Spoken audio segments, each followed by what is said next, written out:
Thank you. I just finished it. It's for a client. If you're looking for something original like this, go to my website, scottlobato.com. There's a whole form you could fill out.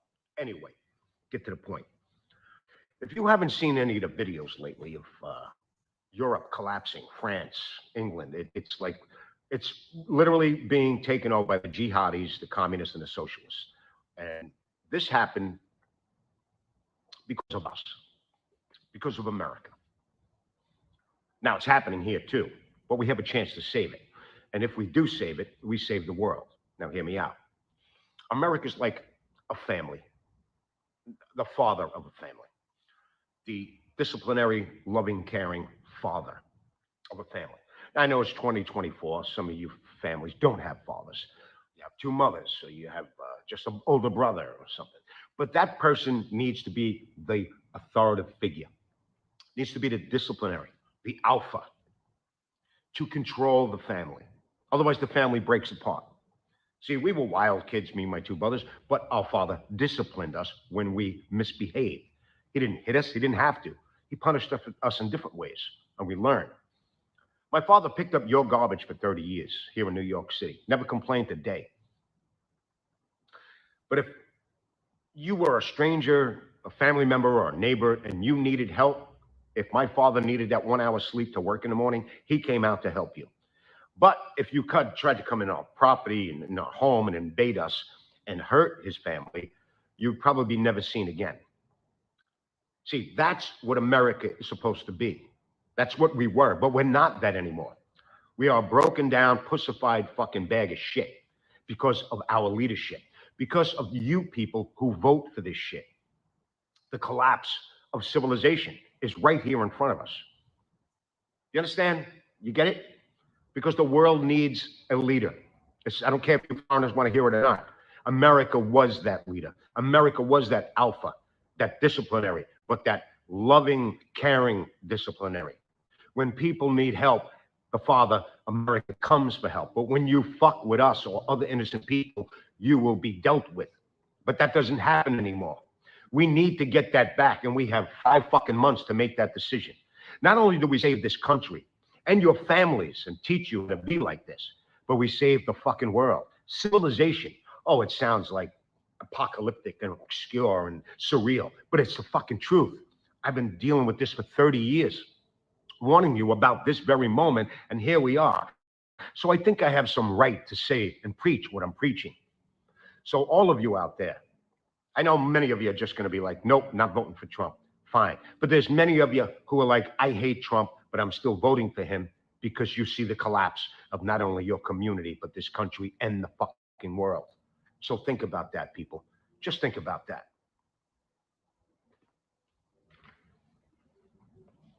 All right. Good morning, everybody. I hope everybody is having a good hump day. As the title says, it's hump day, they say. Oh boy, I feel for the tree huggers. Splinters galore. Yep. You never know. You know, you got tree huggers now. Now we're going to have tree humpers. Don't worry, I won't tell anybody you have a wooden thing if they don't tell that they got splinters on their tongue. Remember that old saying? Yeah, it's kind of like that. But I digress.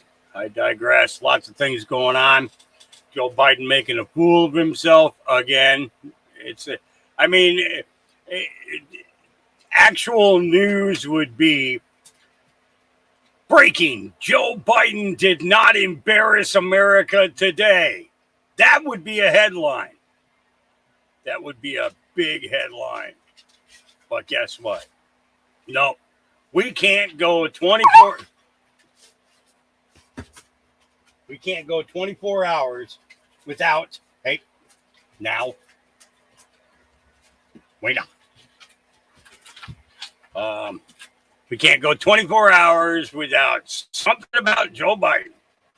Something about this fool. And this is what's crazy. You know, we've got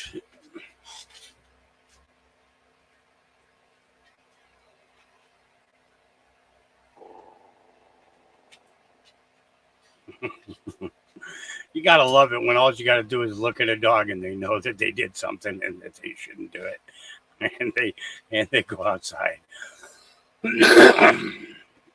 Good girl, going over here. Lay down. All right. Yeah. So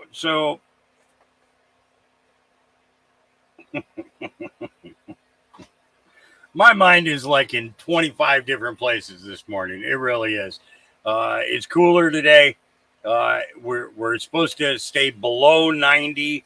I'm keeping my fingers crossed for that, because we really need it. We really need to cool down, big time. Uh, it's just way too much. Um, this excessive rain is crazy, and I know other parts of the country are flooding and everything else. I can't get into my messages on Facebook. I Only thing I can do is look at uh, I don't know what the heck you call it there, the notifications. That's the only thing I can get into. I was able to type on there today. Um, Go lay down now.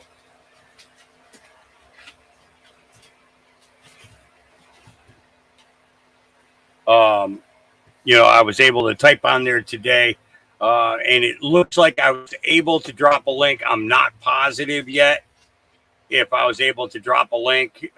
So if somebody wants to check out my Facebook feed and find out if the link that I posted of the guy going through the years of dance, and it came up, that's great. I know I cannot go live on there yet because it's still blocked, even on the YouTube side. Matter of fact, I gotta bring something up. It might get a little glitchy here for a minute because I've got to pull this up real quick, and because somebody didn't send it to my email. Um, I've got to read it from his. Oh yeah, here. Please wait while we're updating your Pal Talk experience. Yeah, thanks, Pal Talk. I appreciate your wanting to redo my software an hour after I closed it.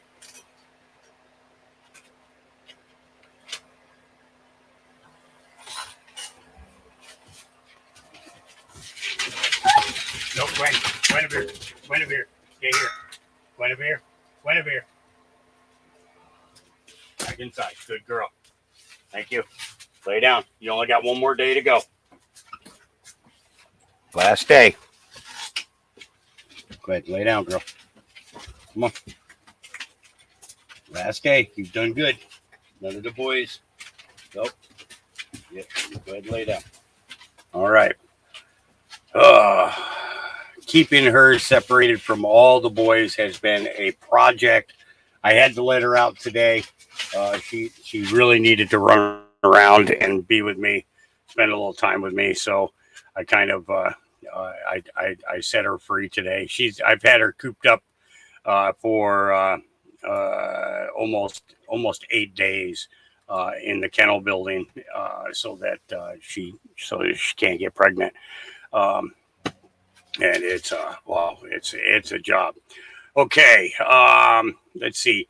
So UK news, new Prime Minister Starmer has released the leader of a notorious child grooming gang in his first week in power. The information on this can be found on the Mayar Tusis channel on YouTube. I asked him to send me a link for it. He didn't get an opportunity to do that. He's my brother Ganja over there is a little bit technically challenged a lot. I think I'm going to hook him up with Irish, because if he gets in contact with Irish knows what he's doing. So maybe he might be able to. he might be able to help him figure out how to make an email. Thank you. I would appreciate that. Yeah. So these idiots over there are already making making big moves.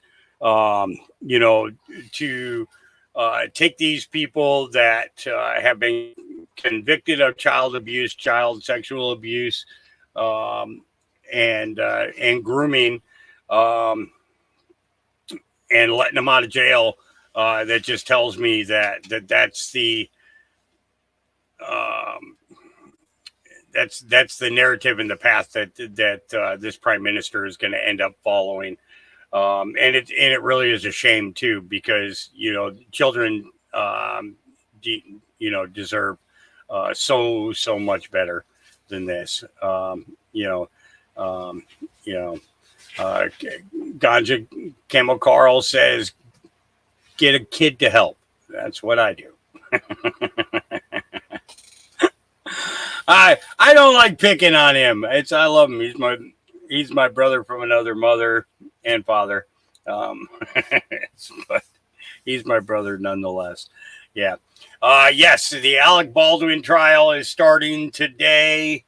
Um, you know, charging him with involuntary manslaughter it seems rather ridiculous to me, because I think he's 100% culpable. You know, if you're picking up a gun, whether it be a pistol, a rifle, then you are responsible for that firearm. It doesn't matter where you're using it, on a movie set or anything else. It is your responsibility as the handler, in order to ensure that that weapon is safe. And to me, it appears that this woman who was working with Anthony Bourdain, Chester Bennington, and many others, on a documentary that it was about to be released. Now we don't hear anything about the documentary. We don't hear anything about the documentary being released. Okay. Before she was killed, it was talked about maybe once a week. They talked about this documentary getting ready to come out. Where did the documentary go? Okay. Chris Cornell, Chester Bennington, all these guys all came forward, told their stories. They got it all on film. They talked about what they knew about Hollywood. They talked about what they knew about the music industry, and each and every one of them, were suicided off. Okay, and it seems to me that that removing the director and the executive producer of the documentary from the face of the earth was the only way that they could make that documentary disappear. And I hope one day that it will be released and that we will get to see, the information that they were so willing to share. But we'll have to wait. We'll have to wait. That's all we can do. Sit back, wait, be patient, and try and get the best out of all of this that we possibly can. It's there's a whole lot. There is a whole lot. We're going to go into covering a lot of stuff about Garland. We're going to be going into stuff regarding NATO. We're even going to cover a little bit about Noah's Ark. We're going to cover a little bit of Mark Robinson today, the lieutenant governor there in North Carolina, and quite a few others. But I want to start with this here. Let's see if I can get this to come up and play. Oh, let me kill my camera. You guys don't need to see me. I'm you're probably breaking your screens and everything else. Look, yeah. All right, here we go. Share screen. Having a bad hair day today, too. You guys don't need to see that.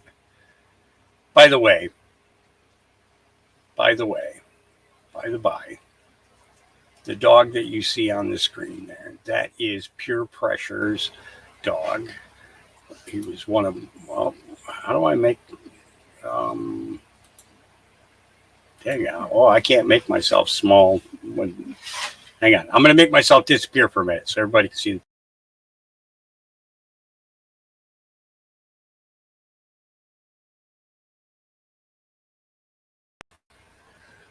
That's Buddy. And I forgot to ask him when he was in chat last how he's doing. But Doug was saying that that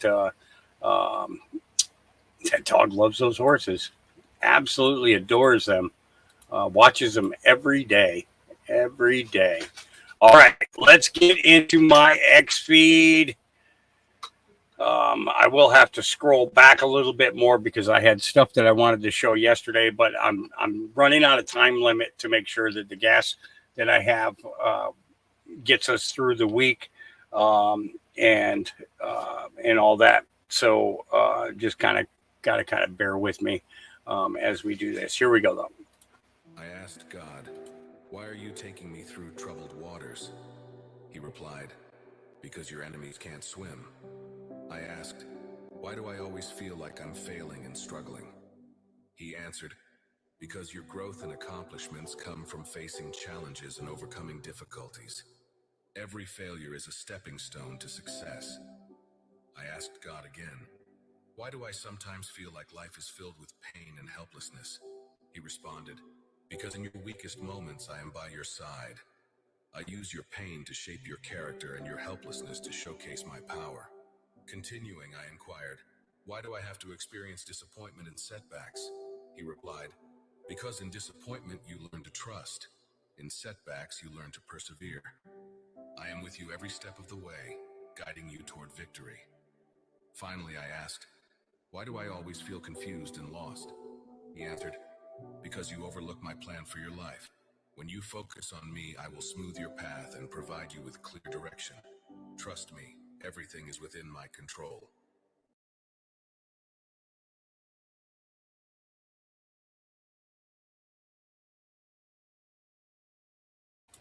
Everything is in my control. Give me 1 second here, guys. I need to just jump into.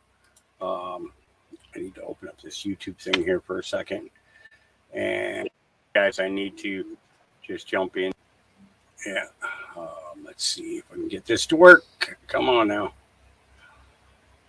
When I open up YouTube now, you guys can tell me how often this happens to you.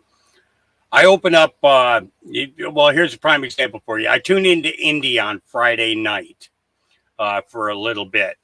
And when I tuned in, the video came up frozen, and the chat took about 3 minutes to load. Now, how often is that happening to your guys or to you guys? Just curious as to how many of you that is happening to, because it just seems kind of out there that that this is happening. Now, I've talked to some other people who don't tune into any of our podcasts or anything like that, and they tell me that YouTube is working great speed, full speed, no problems. But it just seems those of us that are on here telling the truth are the ones who are paying the price for telling the truth by being throttled 100% by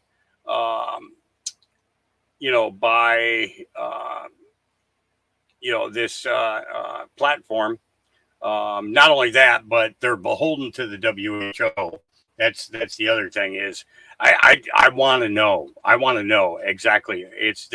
They must have to do an FEC filing for the amount of money that they got to be getting. Because it's extremely ridiculous to see all of this going on. Okay, so okay, okay, we're getting there. Where's Christine? Is that it? Exposure. Nope, we're almost there. Oh, yeah. Okay. All right. Now I know I'm getting close to the beginning of it. Okay. There we go. All right. Okay. So we're going to start off. This is going to give me an opportunity to go out and get some coffee real quick, and to check on the puppies. I remind me when this video is done to play the clip from the one before this. This video here. Remind me to play this video here. Because I want to have a conversation about that video again. I asked you guys the other day if anybody knew who that kid was, and why everybody was treating him the way that they were. And Script Keeper's got a very well thought out idea about who that young man might be. And yes, all right. So.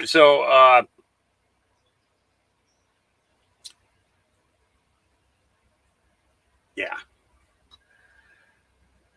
Okay. My lunch break says Budapest is the old world. Today we investigate some of the most eye-opening buildings in the world. Here we go. My lunch break. It's been a while since we've investigated my personal favorite location for the old world research, a place that by just being there will put you right back into the old world instantly. And that place is Budapest, where we have Buda Castle, where they have broken the rooms of this palace into 6 different things, including a national gallery, a historical museum, and a library. A palace library in Budapest, where we know this isn't the only library in Budapest, where they also have the Metropolitan Urban Library, located right down the road, housing Budapest's largest public collection of books, over 1.1 million volumes. And Budapest must like their books, since we also have the Americana Public Library of Budapest. And we've seen this one before, which is right next to the Parliament building. Have you ever seen a library like this in your life? Do any of our towns have any future plans to knock any libraries out that look anything like this in the upcoming months?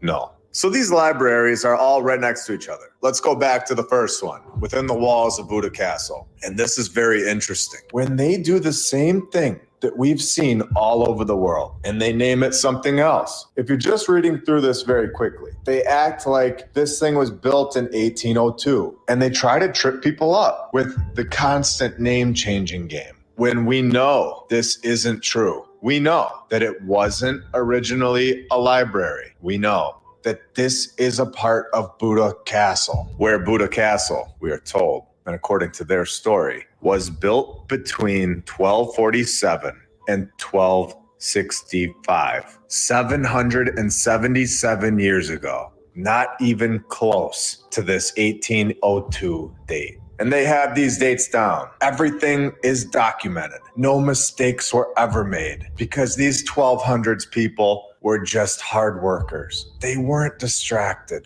and they were just very dedicated to their craft. They worked by candlelight and touched up that stone with their lucky duck feathers. And it's here forever. They pretend to have these dates pinned down, 1247 and not 1246. And King Bela IV of Hungary, him and his crew, wrapped this thing up in 1265 on the dot. They know all of the information. The whole story is documented, but they give us 0 details on the construction every single time. They don't tell us who these master builders were. They don't tell us where they learned this technology. to build massive palaces. The king just got it done, and that's that. And we're supposed to just believe that. They give us these drawings of it with two guys in a canoe, just taking it all in from 1490 on the dot, when we all know that this could have been easily drawn last night. And 3 years later, they found some colored pencils and got this one done for us. It's very nice of them. 30 years later, the color is gone, and we are back to black and white and two more people waving down here at the bottom. And Budapest had a very nice community in the 1530s, 100 years later, according to the mainstream narrative. 100 years later, we're back to color. Cannons firing at each other, where we all know that firing cannons into your own buildings is completely normal and realistic. Now, on September 1526, 498 years ago, Buda was sacked and burned, and the royal palace was not damaged, of course. The statues were destroyed a few years later. This is all documented, and the paperwork is in hand. No. Now, I say this because going back through the first 63 episodes so many times, they have zero documented information about the 1800s. So many times, they don't know who the architect was or who the construction company was. You can see this for yourself when we emailed these buildings in episode 33. But they can pin down a date in 1526, and they know all about the story. Now, we also know that they tell us that Buda Castle was constructed in 1247 to 1265, where we have shown in episode 63, mathematically, according to the data that they provided us, that the world population is decreasing every 69 years, going back in time, at a rate of 66.1765%. And this is according to what we are being told, where we have shown that the population in 1265 was only 52,000 people worldwide, not just in Budapest. The size of a town today was the size of the world population in the year that they're telling us that they knocked out a palace that lasts forever. Now, we all know that this was constructed by a very powerful, very intelligent civilization, and the population worldwide definitely took a massive hit at some point before the 1700s, where humans, I believe, repopulate back to billions of people relatively fast. I think the real population chart looks much different than what we're shown. I think that there are many times that the population worldwide is in the billions. Based on what they're telling us, you can look at this chart for yourself, showing that basically nobody was even here in the 1200s, according to the mainstream narrative. This shows that nobody could build massive palaces with no power tools, zero equipment, no training processes. The 25 people that lived in Budapest, their only edge against our civilization today was having a little better work ethic.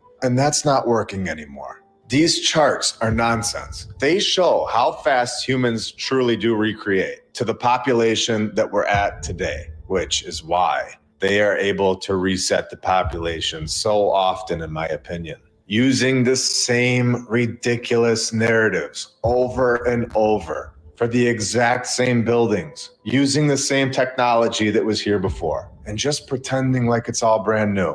Where this place that we live is much different than we're being told, where everything is reused. Everything is given back to us. Everything is one big cycle. Everything. The years go from January to December. Every year, seasons, days, technology, and civilizations. Everything is one big cycle.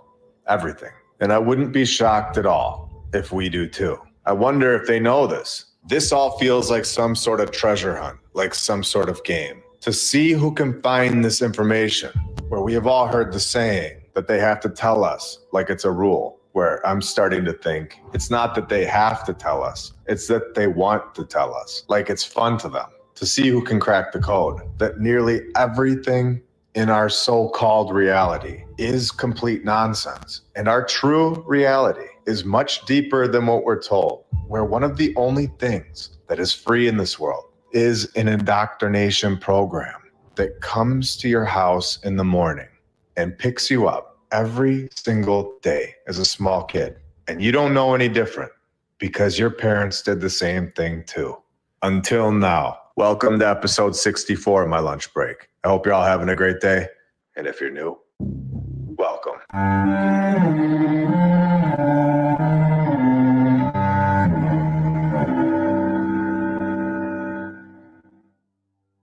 And I want to thank all of our sponsors over on Patreon. Thank you to flatearthdave.com. You can check out his app. I'll put the link in the description, and you can use my referral code, MLB. He also has My Lunch Break on the homeschool section of the app, which is really cool. Thank you to Rebecca Kay, Don Gaston, Christopher Arietta, The Lady Lacey Show, David and Sherry Ferguson, Edwin Johnson, Chuck Templeton, Joy Lee, PNR, Stephanie Nolan, The Burlesons, Suez KC, Dan Woodall, Dale, DJ Clicktrack, Edward and Brianna, Jacob Law, Jim Ribley and Christine Duggan, Kyle Glascock, Tim Rack, William Richard Jeffries V, BKTFnews.org, Regna Saturna, 3D6 Tot Space, Attila Power, Buck Suey, Dakota Dunn, D-Rob 33, Eric Martinez, Ivan Apoctoli, Jesse DeLeon, Jim Bro, Kit Kat, Todd K, Edwin Rice, Helmut, Charles Kruger,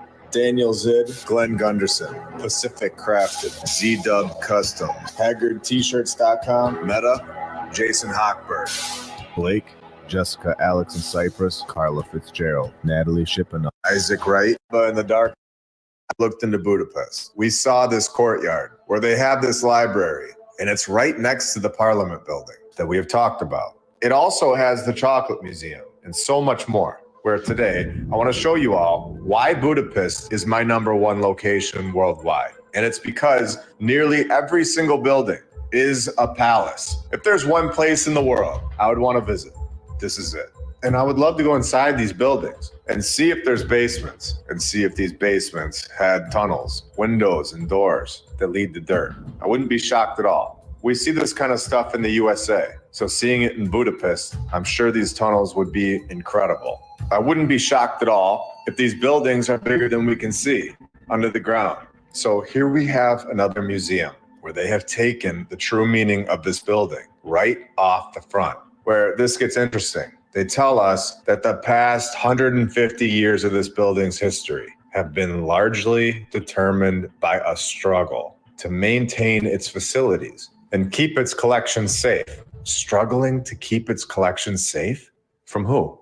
Is there a reason that Budapest is still filled with palaces and the rest of the world has had thousands of fires in individual buildings that we have located? Thousands of buildings destroyed in so-called great fires, carpet bombed in wars, like we have seen in Dresden, Germany, where, in my opinion, every single one of these major cities worldwide looked like Budapest. Budapest has survived all of these things. The great fires, the wars, and the rest. Is there something protecting this location? It's very interesting.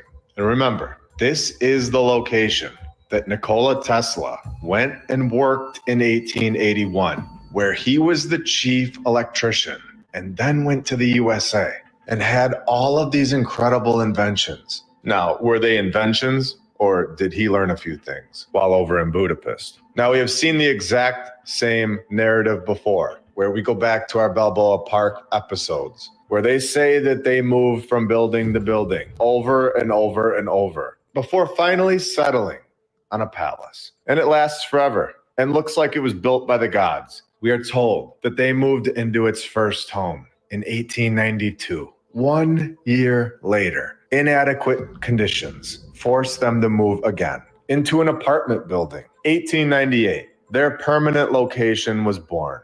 Well, no, because 1906, they moved again to the Millennial Exhibition's empty Hall of Industry. But in 1924, storm damage, of course, prompted yet another relocation over to a school building where 5 years later they reopened using 30 schoolrooms until 1975 rolls around and they get the Palace of Justice building. So they just throw all of these locations into the story to distract us all from the point. And the point is that this is a palace and we want to know the true history of the building We don't care about this random group that is occupying the palace. At least not today, we don't. It's literally throwing a bunch of nonsense out there and hoping we give up by the time we get to the end of the story. That has nothing to do with what we want to know. The good thing is we found the building and we have gotten through the nonsense. The Palace of Justice was designed by Elias Hausman.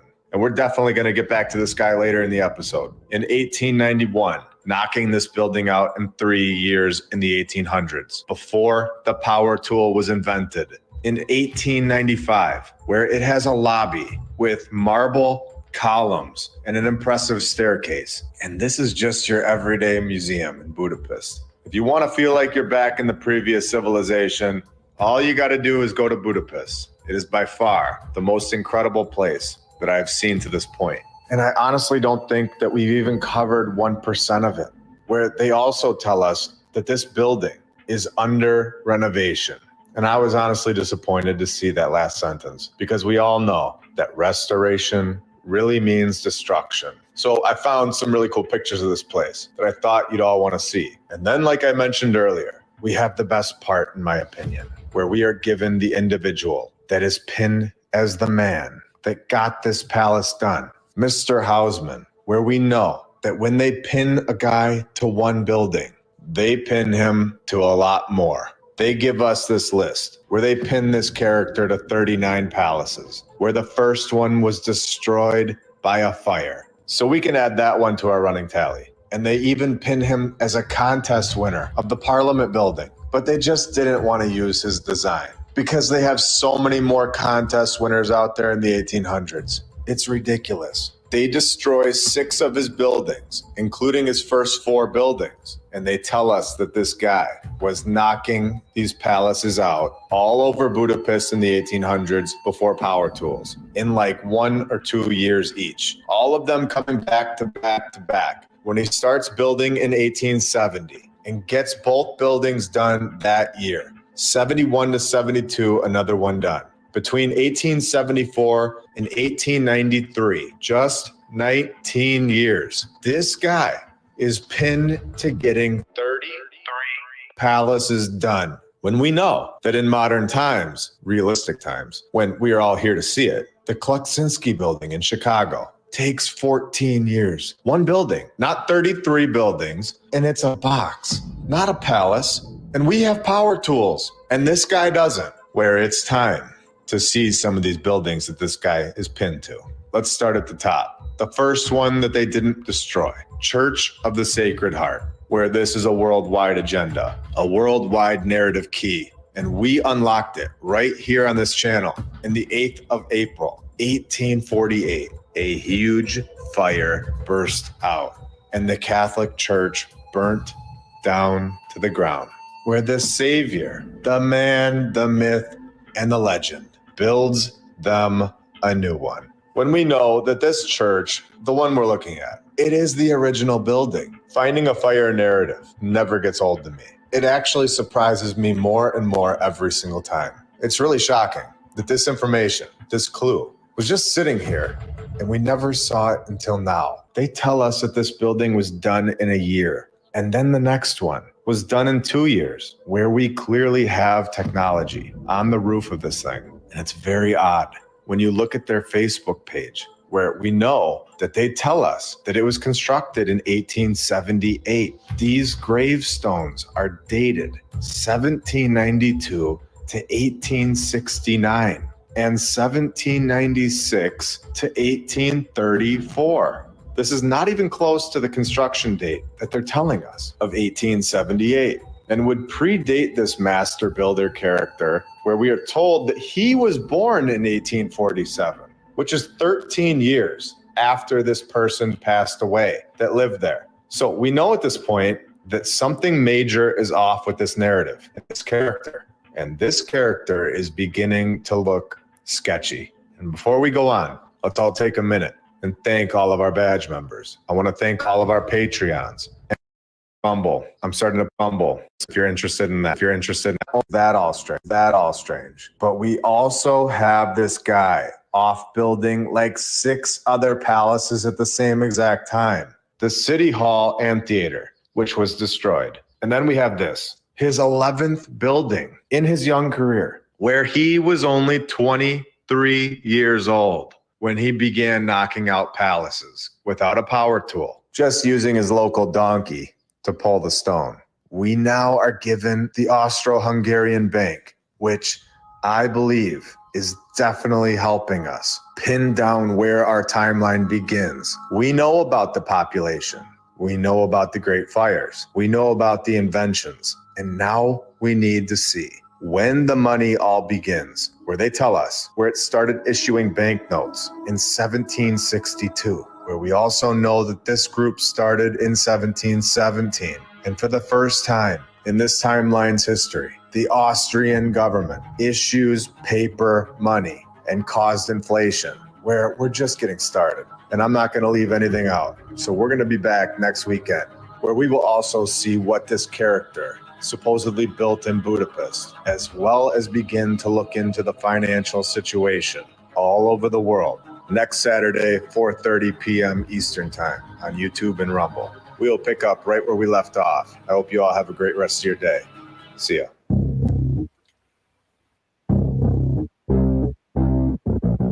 All right. And as soon as that comes out, I will pull that up and make sure that we share that. So Script Keeper says, speculation of the Antichrist. Well, that kid could possibly be. Do I know? Nope. None of us do. But watch the reaction of all of these people. Here we go.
So this isn't just some pretty kid. You know what I'm saying?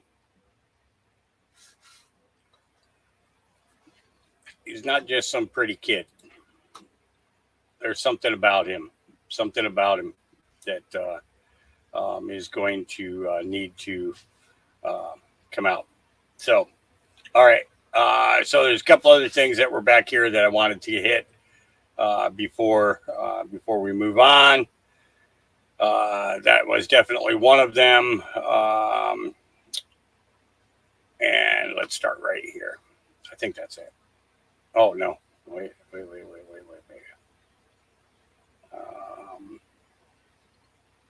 So I was telling you yesterday I was going to share more of that guy who owns that store.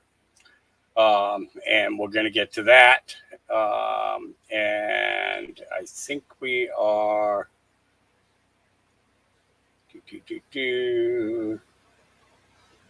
Yep. Okay. Yep. All right. So that's where I left off yesterday. I was looking for that AA and on one. Okay. Here we go. Let's start off with this officer here. Here we go. Listen, guys, it's a setup. All these racist groups that's coming out right now, they're coming out so we can start some crap and get some crap going, and they would declare martial law. Because it is getting close. I told you them Dems got something up their sleeve. These are liberals that are doing this right now. These racist groups, white and blacks, these are liberals.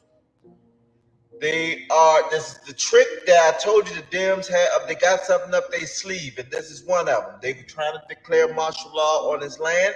If they declare martial law, that means JB will remain in office. They're trying some tricks, y'all. They tried some tricks, and we can't fall for the banana and the tailpipe We need not to give energy to these racist groups that's out there. If they want to be racist and they want to tear each other up, we're going to sit back and watch, but we're not going to allow the U.S. government to declare martial law because we're not going to participate in nothing that's going on. We're not going to participate on none of that stuff. None of that stuff. Let them groups do whatever they need to do. That ain't got nothing to do with us. And we're not going to give the White House no reason, or the government, whatever you want to call it, no reason to declare martial law. So pass the word.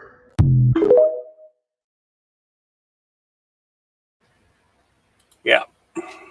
People are seeing things. People are seeing things. People are seeing things. The 2024 election is going to be the most rigged election in history.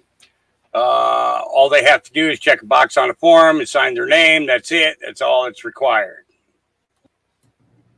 We now have so many non-citizens in the country that if only 1 out of 100 of those voted, they would cast hundreds of thousands of votes. If a nefarious actor wants to intervene in our elections, all they have to do is check a box on a form and sign their name. That's it. That's all that's required. Illegals voting? Democrats told us that's impossible. But there are no federal requirements for states to verify citizenship of voters before they register. Republicans introduced a bill that would change that.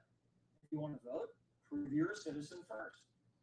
The Democrats are going to kill it in the Senate. They say it's already illegal for migrants to vote, so who cares? So, let's see what happens if an illegal votes. They'll get arrested and deported, right? Not exactly. There's a massive loophole.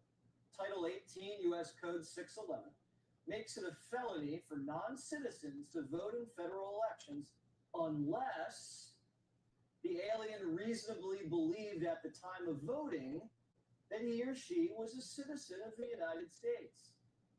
That means if a Biden migrant votes, gets arrested, and their lawyer says, Biden granted Jose asylum, he thought he could vote. Jose gets off scot-free. In New York State, for example, you can register to vote without an ID, without a social security number, as long as you have a utility bill or a paycheck or a government housing slip. And remember, if they get caught, oops, I didn't know it was illegal, charges drop. And who's really trying to catch them anyway? And what are they going to catch them after the election? Biden let 10 million illegal aliens into this country. How are we ever going to accept the results of this election in this kind of landscape? Charlie Hertz, a Fox News contributor. I didn't know it was this easy, Charlie. Not only can you just plead, I didn't know, you could also just register if you're a migrant with an electricity bill. Yeah, it's truly incredible. In fact, it's so incredible, it's kind of hard to believe that we're not making it up. But in fact, my paper, the Washington Times, has done extensive reporting on this and found, in fact, that there are quite a few cases of illegals who have actually been. All right. Well, there's no point in playing that if you guys can't hear it. So we'll go ahead and move on to the next one. LGBTQ activist speaks out against SB 1414, a California bill which would make it a felony to purchase children for sex. Here we go. We believe that SB 1414 takes an overly punitive approach that fails to address the root causes of these issues and will not effectively stop sexual violence. We are particularly concerned that the harsher penalties proposed in this bill will disproportionately impact marginalized communities, especially members of the LGBTQ community, who already suffer from systematic biases within the criminal justice system, particularly when it comes to sexually based offenses. Studies have shown that LGBTQ people, particularly gay and transgendered individuals, are more likely to be charged with sex offenses compared to their heterosexual counterparts. For instance, LGBTQ individuals are 9 times more likely to be charged with sodomy. Measures like SB 1414 lead to higher rates of incarceration, longer sentences, and increased difficulties in finding housing and employment. Today, EBC must strongly oppose Senate Bill 1414. For the reasons I will state, we stand against any punitive measure that perpetuates systemic injustices, and we emphasize instead the need for community-based solutions. We strongly support investments in victim services and programs to provide housing and other alternatives to help people escape trafficking. We are concerned that the harsher penalties contained in this bill will disproportionately impact marginalized communities, particularly Black and Brown individuals who already bear the brunt of systemic biases within our criminal justice system. Under current California law, defendants could face years or even decades in prison for sexual violence committed against a minor, not just 6 months in jail as Senator Grove and prosecutors have previously claimed. Furthermore, the approach outlined in SB 1414 diverts resources from vital programs and services aimed at supporting survivors of human trafficking and sexual exploitation, opting instead to increase funding for lengthy jail terms. Our research has shown that punitive measures such as lengthy incarceration and registries do little to prevent crime or protect communities. Instead, they perpetuate cycles of incarceration, exacerbating the very problems they are meant to address. Rather than investing in punitive measures, we should be investing in community-based solutions that address the underlying issues driving exploitation. We should instead support survivors in healing and rebuilding their lives with access to housing and funding for service providers. Given this, we respectfully urge you to oppose SB 1414. Thank you. Thank you. Respectful opposition. Shivani Nishar with Ella Baker Center in respectful opposition. I'm also registering opposition on behalf of Just Advocate, California Innocence Coalition, Uncommon Law, CURB, and Felony Murder Elimination Project. Melanie Kim, San Francisco Public Defender's Office, respectful opposition. Duke Cooney on behalf of ACLU California Action, respectful opposition. Thank you. Jim Lindbergh, Friends Committee on Legislation of California, opposed. Thank you. Sounds to me like a bunch of people who just want to have sex with kids, and I think they should be locked up for life. It's that simple. All right. Here's a laugh for you. This isn't what she actually asked, but we're going to let it seem like it is. Karine, you've been dodging our questions all day. We just want to know if the president is retarded or not. For instance, how many times did he shit his pants today? The least you can tell us is how many diaper changes has he had today? He has had three. He has had three. Okay, at least we know the president shit his pants 3 times today. Thank you, Karine. Karine, you've been dodging. Somebody got a straight answer, right? Yeah. All right. The side of Donald Trump, the media doesn't want you to know. Sure. Okay. Yeah. I was in the Dominican Republic, and I saw that guy come to a place where they sell equipment for construction, and he was looking for the wheelbarrow. And I helped him translate that way he can get his wheelbarrow. He finally got his wheelbarrow, and because I didn't want to take his money, he wanted to pay me some cash. He just decided, okay, I'm going to give you an advice. Find a product, and you live in the United States, that you can sell for less than $4, and you will be a millionaire. And he said, well, you don't want to take my money? Here, take my tie. And he gave me the tie. And I still own that tie. I wear it every Sunday. Whose tie was it? Donald Trump. There you go. Wow. Yep. Sure. Okay. Yep. Find a product that costs less than $4 and sell it. And it's just, yeah. All right. Well, we're going to talk about the Bible and Disney. Oh, boy. It's going to be a doozy. I just read an article about the Disney company buying the rights to the Bible. Yep, the Bible. Check this out. The original intent of the $7.2 billion purchase was to produce this Bible series. However, the story began to thicken when they purchased the rights to the NIV as well as the RSV. You'll never guess what happened next. Matthew 17:21 was completely deleted from both versions. Look, but this kind of demon does not go out except by prayer and fasting. It's not there. It literally skips from 20 to 22 in both versions. This is exactly why it's vitally important to study the word and know it for yourself. If they take it away, you need to know what it says. If they change it, you need to know what it says. Jesus is soon to return. You need to be ready. Disney is removing the Bible from all hotel rooms. This is is likely an effort to move away from promoting Christianity. They will replace the Bible with green eggs and ham. This is because it teaches similar lessons in a non-biblical way. I just caught the Disney company deleting verses from the Christian Bible. It's Matthew 17:21. Look, these demons are beat by prayer and fasting. But then this Bible, look, it goes from 20 to 22. It skips 21. They removed it. What Bible is this? This is this red Bible, and this is this older black one. The Revised Standard Version. Who makes that? So the NIV also deletes it. Who owns them? Biblica. Who owns them? Hodder. Who owns Hodder? Could it be Walt Disney? Yeah. Oh, I guess sometimes it's not just a movie. Yeah. New drunk Karen gets instant karma as her car starts rolling away after she exited a vehicle to berate the man driving. The man who posted the video says the woman almost ran off the road, but then took her anger out on him instead. When she got out of her car to confront him, well, let's take a look and see what happens. Oh. What are you tweaking about? I have an 82-year-old man in the car, and you guys are all fucking spinning and disturbing. Just because it's 4th of July doesn't mean you need to make the fucking dick. You're drunk as fuck. Man. Fuck you, dog. You're the one swerving. I was just following you. I'm the one swerving? Oh, I'm the one fucking swerving? yeah, it was actually... Oh, there she goes. And, okay. All right.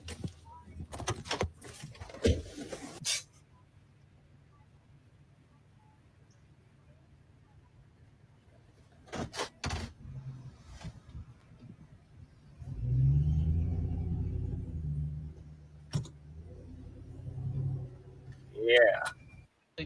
It looks like a Connecticut license plate, too. Looks like. Yeah. Oh, real shame. Real shame. All right. Representative Chip Roy reacts live to White House statement against the SAVE Act. Here we go.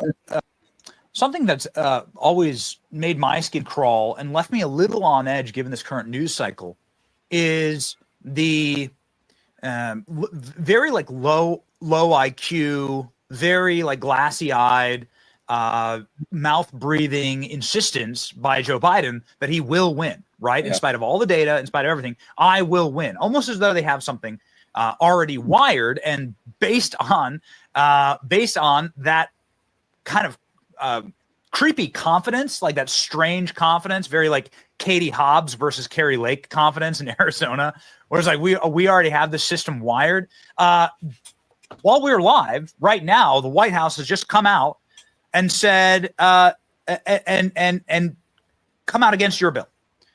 This just happened. Executive Office of the President, Statement of Administration Policy against the SAVE Act. Chip Roy, you are listed right at the very top here. Administration strongly opposes the SAVE Act. It's already illegal for non-citizens to vote in federal elections. Federal crimes punishable by prison and fines.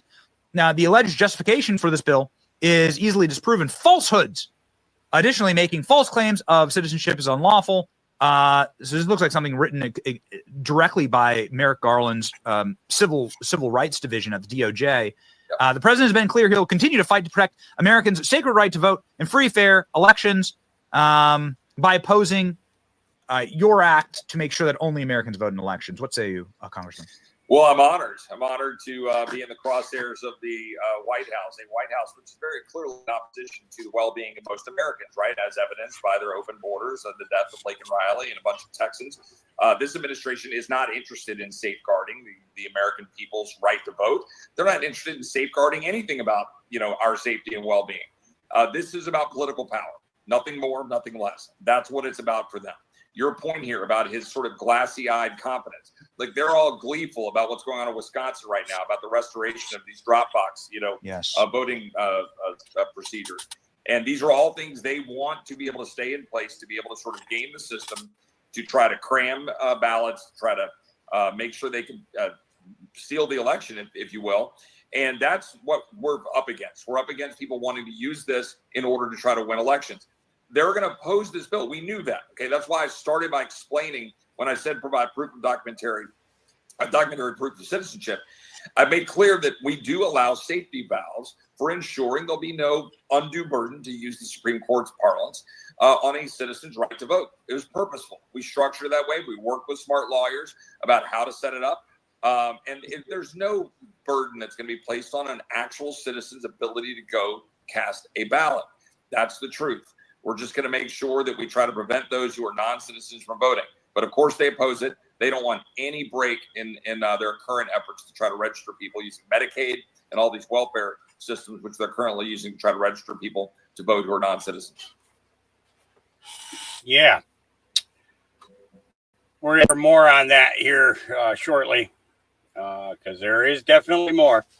Let's see. All right. So this guy is store. This guy's funny. I like him. We got Biden took a shower with his daughter's shirt. You want some of those? Are you guys on some other planet that I'm Oh on? no, you guys are on a different planet. Uh-huh. I think you guys watch CNN, don't you? No. MSNBC. No, we don't. You watch the news? We read the news. Yeah. Yeah, you're that's the problem. You guys is watching the wrong stuff. Well, we just watch the news headlines about who's convicted. Oh, Hunter just got convicted. What do you think about that? I'm not going to vote for him. His dad covered for him. Oh, sure. Of course he did. Who's the big guy that got the 10%? Who's the big guy getting paid? Of what? All the embezzlement money, all the Chinese money that they're giving them, all the Ukraine money. The Republican committee investigated for 6 months to try to find Oh, something. they and all couldn't find canceled it. anything. Okay. Trump's gonna be your next Next president anyways. You're going to have a felon for a president. Not me. Yeah, you will. Well, I'm moving to Canada. go ahead. Go to Canada. Canada's full of fucking weirdos. It's a communist. Trudeau's making everything communist. He locked down people's bank accounts for driving trucks. Go on. Have fun in Canada. Get out of here, loser. Go on. Have fun in Canada. Trudeau's a fucking creep. He did blackface. He's not Trudeau's a communist. Get out of here. Oh, people are speaking up and speaking out now. Yep. All right. This video explains how to walk away from 97% of people and escape the matrix. Here we go. And if you only knew, if you joined the 3%, here's my advice to you today. Walk away from the 97%. Don't talk like they talk. Don't act like they act. Don't go where they go. Don't specialize in what they specialize in. Throw away the blame list they cling to. Start you a new life. Let's teach our kids the simple ways to transform their health, number 1. Their economics, number 2. Their ability to communicate, number 3. Their life and treasure and lifestyle, number 4. Spirituality, number 5. And the list goes on and on. That encourages to do the next one, to do the next one, to do the next one. First thing you know, this whole scenario for you is spinning up instead of out of control on the negative side. This is all you got to do. It's as simple as this. It's as simple as a start, committing yourself to life change. And once you start down this road, I promise you, you'll join the 10% and the 3%. Take charge of your own life. Take charge of your own day. Take charge of your own conversations. Take charge of your own family. Take charge of your own possibilities. And learn these skills, develop this kind of strategy, and I'm telling you, life will open up for you. Join the 3%. Join the 10%. Lend a helping hand, but don't fall into their poor philosophical scenario. Don't blame what they blame. Don't use the excuses they use. It's called the language of the poor. Switch gears, switch language, switch ideas, switch strategy. Start with the simplest of disciplines. And don't demean any of these disciplines. The smallest of disciplines starts the process of life change. The smallest. Work on the smallest first, and everything else will fall into place. Little things. All right, here we go. Trump needs to win in 2024. If he doesn't, we're in a load of trouble. They've tried to bury him. They've tried to say that he is dangerous, when in fact, if he was president, I do not believe we'd be in the wars that we're involved in. We need a wartime leader. We need somebody to turn our country around, hold people accountable, and they need to be scared of the stick that we hold, because America is still the greatest superpower that ever was, and it is only upon us to not rot from within to save that. Trump needs to not rot from within. Weren't we just talking about rotten apples yesterday? Breaking chaos has broken out at the White House press briefing as Karine Jean-Pierre refuses to say why world-renowned Parkinson's expert has repeatedly visited the White House in recent months. Yeah. We provide to all of you. That's a very basic, direct question. Wait. Hold on. Wait a second. 8 times, or at least once, in regards to the president specifically. Hold on a second. That's what you should be able to answer by this point. Wait, no. No, wait a minute. Ed, please. A little respect here, please. So every year, around the president's physical examination, he sees a neurologist. That's 3 times, right? So I am telling you that he has seen a neurologist 3 times while he has been in this presidency. That's what I'm saying. I am telling you that he has seen them 3 times. That is what I'm sharing with you, right? So every time he has a physical, he has had to see a neurologist. So that is answering that question. No, it's not. No, it is. It is. You're asking me. I also said to you, Ed, for security reasons, we cannot share names. We cannot share names. We have to. Others he would have met with. We cannot you can share names in regards to if someone came here in regards to the president. We cannot share names of specialists broadly, from a dermatologist to a neurologist. We cannot share names. There are security reasons. We have to protect. I understand that. I hear you. Right there for anyone to see. Ed, I hear you. I cannot from here confirm any of that because we have to keep their privacy. I think they would appreciate that too. We have to give them. The doctor. We have to keep their privacy. It's public information. I hear you. Guys, hold on a second. There's no reason to go back and forth and be in this aggressive way. Missed around here about how information's been shared with the press corps about him. What do you missed about? What do you miss about? Everything he just asked about. And then every time I come back and I answer the question that you guys asked. Correctly, didn't have to come back and clean up. I never answered the question incorrectly. That is not true. I was asked about a medical exam. I was asked about a physical. That was in the line of question that I answered. And I said, no, he did not have a medical exam. And I still stand by that. Matter of fact, the president still stands by that. He had a verbal check-in. That is something that the president has a couple times a week. Now in regards to Dr. Kevin Kennard. And I am telling you right now that I am not confirming names from here. It is a security reason. I am not going to do that, Ed. It doesn't matter how hard you push me. It doesn't matter how angry you get with me. I'm not going to confirm a name. It doesn't matter if it's even in the log. I am not going to do that from here. That is not something I am going to do. What I can share with you is that the president has seen a neurologist for his physical 3 times. 3 times. And it is in the reporting that we share a comprehensive reporting. Matter of fact, it's more than what the last guy shared, and it is in line with what George W. Bush did. It's in line with what Obama did.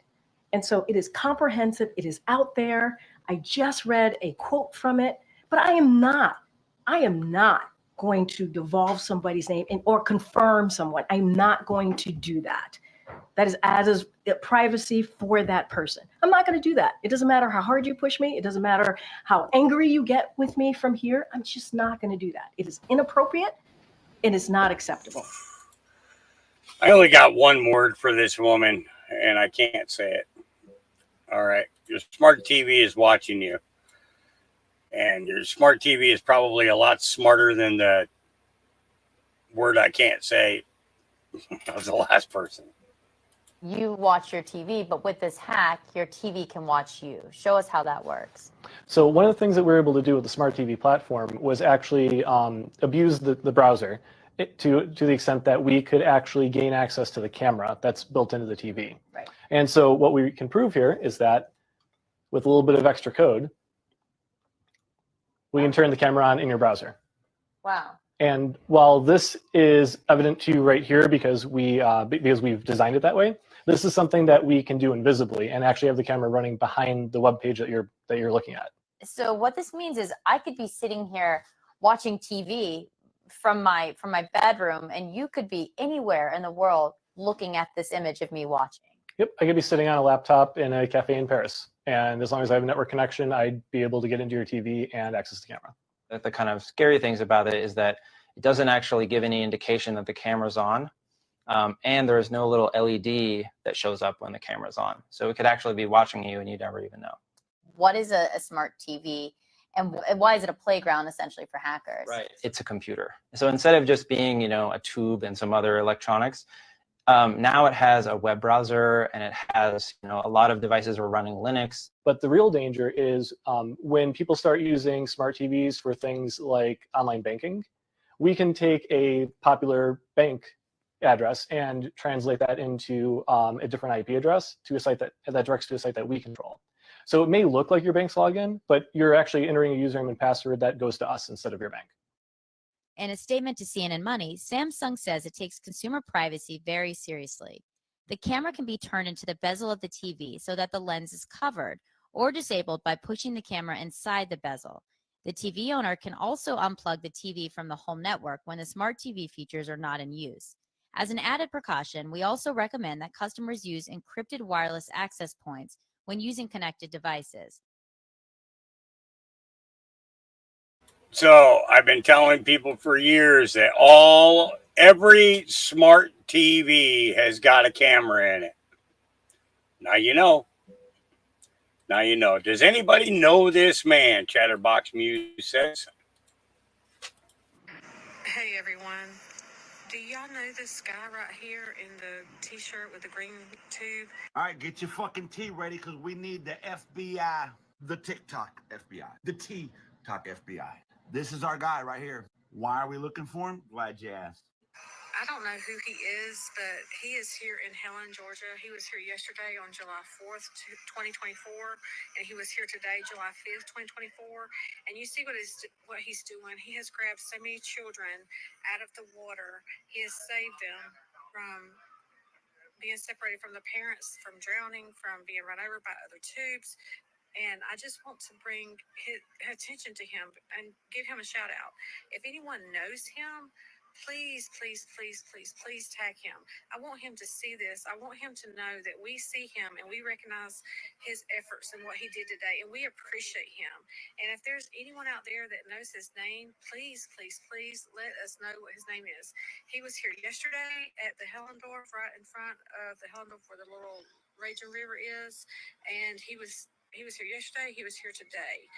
He spent hours out there helping people. Here's a better look at our guy. Here's another more gooder look at our guy. This is our guy now. We appreciate you, bro. As a father, I know how much it freaks me out having my kids out in the moving water like this. I got 5 kids and I'm always freaked out. Where they at? So knowing I got good people out here who help and other parents keep an eye on these kids, keeping an eye on each other, it takes a village. So find this guy, tag him.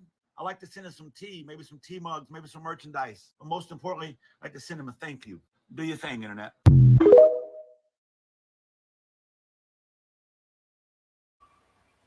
All right. So this is debt clock from a few days ago, July 7th. But I dug this because I actually followed the series of Game of Thrones and the House of Dragon. I've been trying to follow that one. The fight for the Iron Throne. This is the most recent secret window from the USDebtClock.org X account. Today's date is July 7th, 2024, and the image that they have is here is the House of the Fed. Similar to House of Dragon, all must choose. If you haven't seen the seasons of House of Dragon, I would definitely say to check it out.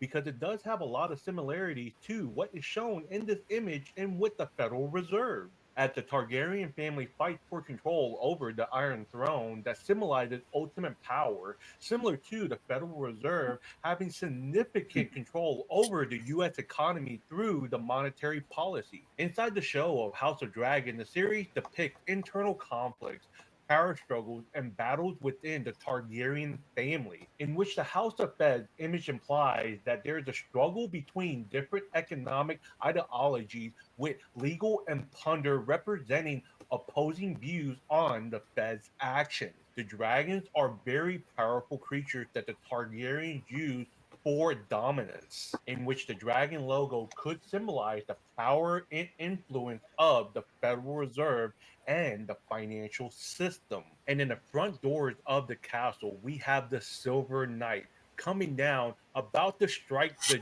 dragon. Shout out to Broden over on X, as he points out that this is similar to the statue over in New York City at the United Nations headquarters, with the statue being the good defeats evil. Shown here is the statue of a human defeating a dragon, at the story of St. George and the dragon. The telltales of St. George slaying a dragon that the man sacrificed from nearby villagers. They offered humans, and when a well-loved princess was selected to be sacrificed, the saint rescued the princess. Sacrificing of humans, sounds similar to what we got going on nowadays. And in my opinion, the Silver Knight is going to come in and save the day. Now, on each side of the door is silver half dollars, with one of them being a 1873 half dollar and the other one being a 1964 half dollar. And most people already know about the 1964 and JFK and silver in the treasury. But what most people don't know is that in 1873, we actually went off the silver standard and we went strictly over to the gold standard. Prior to the gold standard, many countries like the United Kingdom and the United States operated under a bimetallic system where both gold and silver were used at the basis of currency, where the value of gold and silver were fixed and related to each other by law. But with the discovery of large silver deposits in America and other regions in the 19th century, it increased the supply of silver, leading to the decrease in value of gold. So in that case, countries like the United Kingdom decided that they would abandon the bimetallic system and go strictly to the gold standard. The United States followed suit shortly after, creating the Coinage Act of 1873, in which the price of silver has been severely suppressed for over 150 years. House of Fed. Calculate.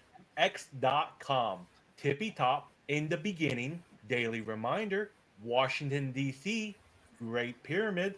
Anthony Fauci. Let it snow. Royal family. Beginning. The end. Superman Day. 17th. Silver Knight. Calculate.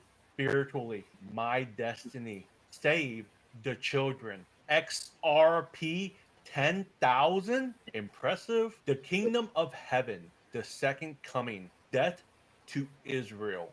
This is no dream. Comic ping pong. The ripple effect. Transparency. End of this game is restoration. Be ready. Stay calm. God is with us. It's about time. December rapture. And the Silver Knight is going to be taking the Iron Throne.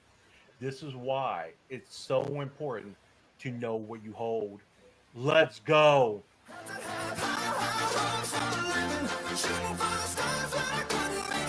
All right, that was Echo X. And moving on, here we go. Understand this war, this subterranean war that the good guys have been fighting, let's call them White Hats. Guess when it started? Any idea? Maybe 70 years ago, folks. Yeah. But it's a slow counter to the same war that the globalists have been fighting for a long, long, long time. So it can't be as obvious as that. So that's point number one. Closer to now, the White Hats have been, I'll tell you what, let me just make this opening statement. when the full truth of what has occurred comes out, and I promise you full disclosure on any subject you want to know, because you are sovereign, you have the right to find out what's going on. But when full disclosure comes out, we will owe, the Australian people will owe the United States of America, not Biden, and forget that. I'm talking about the good people. We will owe the United States of America a debt that we will never be able to repay. The world will owe the USA a debt that they can never repay. And we as Australians, I will make sure that we always remember that, because they are doing so much right now. The cost to them is horrendous. Arrests already started in Australia. They started back in Feb. You won't see it yet. But between now and say, I don't know, what's this, May, let's say the next 5 or so months maybe, more and more truths will come out. And it's the big names will finally start to drop. Did you see the New York Post? Clinton cabal exposed. The fact that they're now coming after Clinton, this isn't quite London Bridge, and I saw the comment on London Bridge, and that's true. Yeah. There is a progress that must be made. But when the big names start falling, you've got Clinton's up first. We might see Barry Obongo and his wife, Michael, come up next. Yeah. And so as that occurs, you'll start to see. So please disabuse yourself of the idea that nothing's happening. My God, so much has been happening for so long. You've got to read between the lines. You've got to read the play. Just because the ball's at one end of the field, you've got to look at the other end of the field, see what's going on. And so good things are happening. Yeah. Very good men and women are sacrificing a lot for the globe, for the planet, for good. And it's happening. Is it happening as quick as we'd like? Absolutely not. We want it done tomorrow. Yeah. I'm telling you, but this is a big job. Credence. Well, we can put some in it, but I don't go all out on it. Texas moves to ban Sharia law. Islam. State legislators in Texas passed a version of the much debated American Law for American Courts bill. The bill bans Muslim Sharia law within the state, as well as certain practices that contradict American law. It was filed by Representative Dan Flynn after several court cases denied restraining orders or ruled against victims in domestic disputes because those individuals cited their Sharia law practices. Although many Muslim activists oppose the legislation, it's been voted for by both the House, the State House and Senate, and it will now head to the governor's desk for a signature. Islam state legislature. So it's just got to get Abbott's signature. We'll see if he does it. Yep. All right. I mean, therefore I am. I don't agree with him on a lot of issues, but he nailed it this time. Black communities, wake the... Immigrants are here for three main reasons. Number one, to replace us at the polls, even though they're not citizens in many jurisdictions due to election fraud. If you have a work permit, you can damn sure get a voting permit. You follow me? So one of the reasons Joe Biden brought them in here is to aid them at the polls. So they're here to replace us at the polls. They're here to replace us in the labor market. They're going to take all of the low industry jobs, your Walmart, your McDonald's, your grass cutters, your floor sweepers. They're going to take all that, so it won't be none left for blacks. They started taking them already. Yeah. And the third reason, and I hate to say it because I don't want to see this, but this is America. I believe that at some point in the future, I don't know how soon, I don't know how distant, America is going to instigate a racial clash between brown people and black people. If you look at Chicago, the brothers and sisters are already talking about it in Chicago. They say the way where they put these migrants at in our community, you know, they were telling me how some of the Latino gangs are recruiting them, arming them. They're hurting black people. They beat up one black girl really bad, messed the whole eye up. Nobody went to prison. They said if you look at the writing on the wall, they are arming themselves to one day rise up against us. There was something, this white woman did a report on YouTube where she said a whole bus full of migrants came to Chicago and somebody from the army brought bags full of weapons on there. She said she saw it herself. If this doesn't go as quickly as they want it to go in terms of us being replaced by them, they're going to instigate a racial class that will lead to a mass loss of life for black folks, because the government is going to stand with them against us.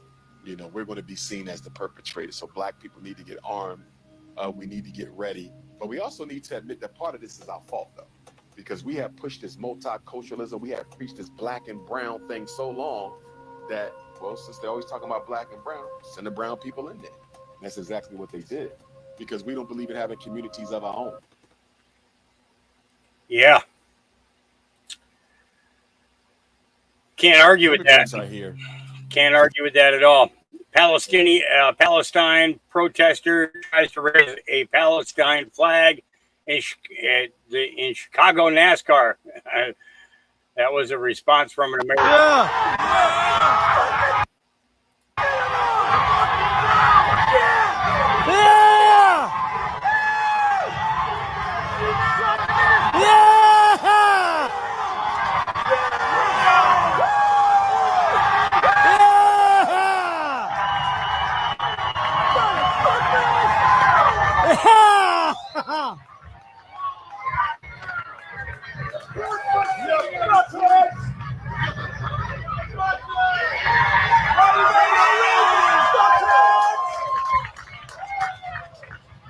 Are your parents proud? Oh, did you get hurt? Oh. Yeah. He's sitting up there holding on to his gonads because they got hurt as bad as his feelings. All right, Flat Earther says, well, I should say fittest Flat Earther says. Are you still of the belief that what you're seeing here are table-sized satellites orbiting the Earth at 17,000 miles per hour? Because that's what the narrative is. And not only that, but they're at a distance of 350 miles from the ground. Well, if you're still of that belief, you should stick around, because I have a little different story for what I think these are. And I've seen this with my own eyes, and I'll tell you one thing. It's not 350 miles away. Because this 747 captured from a Nikon camera is probably only about 6 miles up. And this guy has to zoom way in on it to even have it visible. And a 747, it's almost the size of a football field. And these supposed satellites in space are the size of a table. And they are supposedly 342 miles up. So before we get into what I actually think it is, you need to think about this. A 747, which is literally almost the size of a football field, only travels at a height of 6 miles. And they're trying to tell us that those satellites that are the size of a kitchen table can be seen from 350 miles high. 6 miles high, size of a football field, 350 miles high, size of a table. You do the math. Not to mention, if you go Google any images of these Starlink satellites. Now let's get into what this actually is and why they don't want you to know what it actually is. Do you know that airships used to be a very easy, affordable, and comfortable way to travel? Because unlike blimps of today, where there's only room to be a passenger down here, these giant airships, you traveled inside of them. And there was massive amounts of room. And because of one single accident with the Hindenburg, it just scared everybody away from this form of travel. Or did it? You see, I still think these are around. And there's even evidence of it. And I'm going to show you. Because not too long ago, there were plans for construction of a massive airship. 3/4 of a mile long, in fact. And do you think that they just crumpled that up and threw it away? I don't think so. Just look at it. At over 1,000 feet long, it would have 12 million feet of helium capacity and be able to carry over 100 tons. The hull of the dirigible would be made up of modern materials for the time, such as titanium and lightweight fiberglass. But it was far more than just an experimental flying fission reactor, but more like a city in the sky, with a vast hotel, a sky promenade, a heliport, and even a raging nightclub. I'm not kidding, it even had a bar and nightclub that was included specifically on the blueprints. This Atoms for Peace airship was not only a fantastic vision for a brave nuclear-powered world, but one that would have relaunched dirigible travel as a fantastic flying cruise ship alternative to jet travel. Now, at this point, you might be saying, how on earth could that be what's up there and I don't see it? And why would they hide it from us? Well, I'll show you. Let's first just look at these two. With zero budget, just a couple of different mirrors that are literally angled this way, and they make her disappear. Now imagine having billions of dollars coming into you through, say, I don't know, $70 million a day from NASA. What could you do with that budget when these two can literally make her disappear just with mirrors? This technology is out there, and it's not as complicated as you might think. But even if they do have cloaking capabilities, and even if it is up there, well, why would they want to hide this from us? Why would that be? I'll tell you why. Because airship travel is extremely affordable, extremely comfortable, and it can transport massive amounts of people at a very cheap cost. They want you spending your money every chance possible. And if you can travel affordably and comfortably all the time, well, then they don't have control of you. And they especially wouldn't have control of you traveling somewhere like, say, the North Pole or Antarctica, and maybe past Antarctic treaty ice walls that they don't want anyone going to. So if they create a little bit of a accident and put fear into the minds of the population, well, then we don't argue, give us back our airships. But just because they don't want us using them doesn't mean they don't still want to use them. So next time you see this and you think it's 350 miles off the ground and the size of a table, I want you to think back to this video and think back to the nonsense that they present us. I mean, 17,000 miles per hour, 350 miles off the ground and the size of a table, yet you can't see a plane the size of a football field only 6 miles off the ground. Come on, use this, guys. And as always, this is all for entertainment purposes. I know that Elon Musk just put these up there to help us watch better TV. Entertainment purposes only.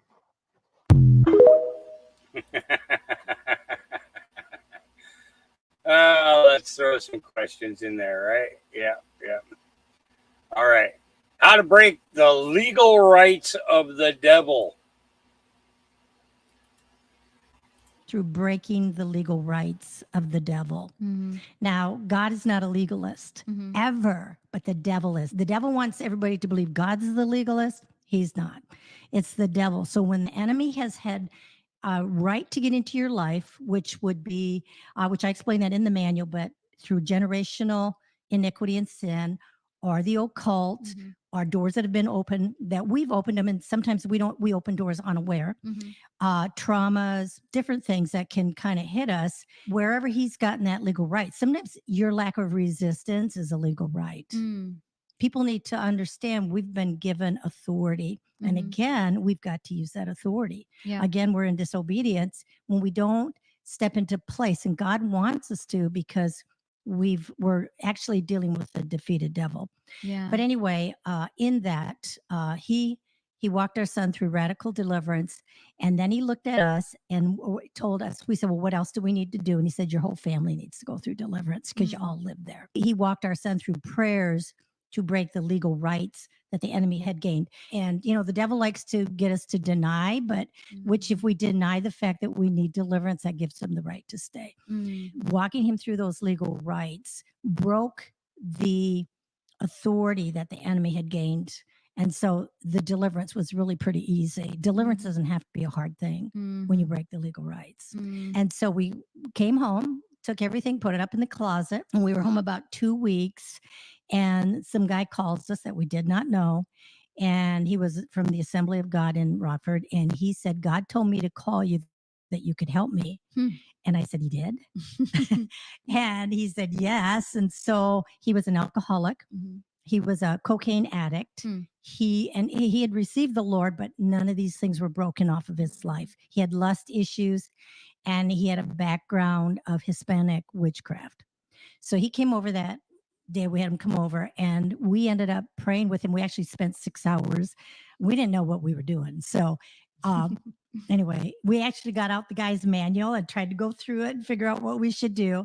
But Jesus showed up on the scene. And he always does. God wants his people free so much. The guy got so radically set free, his heart was healed because cocaine damages the heart. He got free of alcohol, the lust, and we broke off the witchcraft was generational. But then he started sending all these addicts to us. So our ministry actually started out with drug addicts coming to us for deliverance. So it's like we're working on this. I'm calling the guy that gave us the manual, the one that walked our son through it. And sometimes I'd say, Roger, these demons aren't leaving. And so he'd say, Bev, are you breaking the legal rights? Well, a lot of times I wasn't. We were jumping right into it. Yeah. And so when we found out that we could take prayers and cancel the rights the enemy had gained in a person's life. And why can we do that? Because we have authority. I love to say this, that we don't deal with the same devil Jesus did. When Jesus walked the earth, he dealt with a devil that still was operating in the authority he had usurped from Adam and Eve. See, God's decision to rule earth through mankind, through us, was so final and so eternal that the devil knew he had to go through man to get it, which he did. He succeeded. God's decision to rule earth through mankind was so final and so eternal that God had to become a man to get back. And he did, because God put that authority in the hands of man. So God became man, Jesus. It says that had they known, they'd have never crucified him. You see, so Jesus stripped him. This is another good deliverance scripture, Colossians 2:15. He stripped him of all of his armament, made a bold display of him, triumphed over him on the cross. And Hebrews 2:14 says he brought him to nothing. He had to deal with a different devil, but the devil that we deal with is one, again, that he took to the cross, destroyed, brought to nothing. And he said, all authority has been given back onto me. Go ye therefore.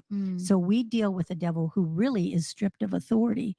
And so when we break the rights that he's gotten into our lives, we can get free, and we can really get anybody free that wants to be free.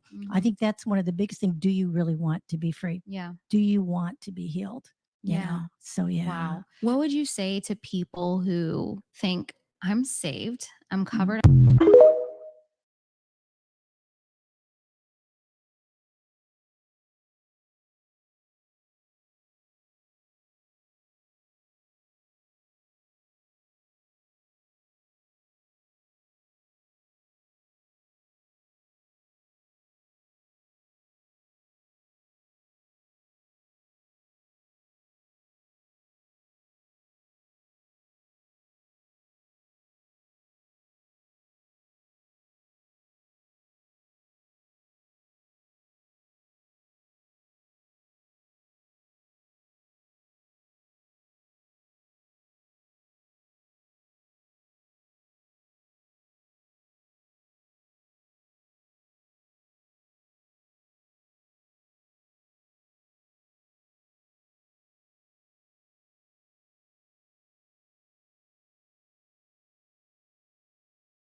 Okay. All right. Actually, let me go back a page. It's it, and we'll just go through this with it in the English version because I don't want to have to go through explaining everything that I just explained again. Okay. Behold, the veil of the temple was rent in twain from the top to the bottom, and the earth did quake, and the rocks were rent. Okay. So why is this significant? Okay. Because the relationship between man and God, okay, was discerned by the chief of the priests, okay, the chief priest, okay, and he was the only one able to pass through the curtain to speak to God, okay. So it's almost like the temple was built in order to contain God and keep him captive from man. The only way that you could get your prayers heard was by the chief priest either allowing you access to that sacred temple area or by the chief priest taking your petition in and giving it to God. So when the veil tore from the top to the bottom, that was God coming out of the temple, no longer held captive.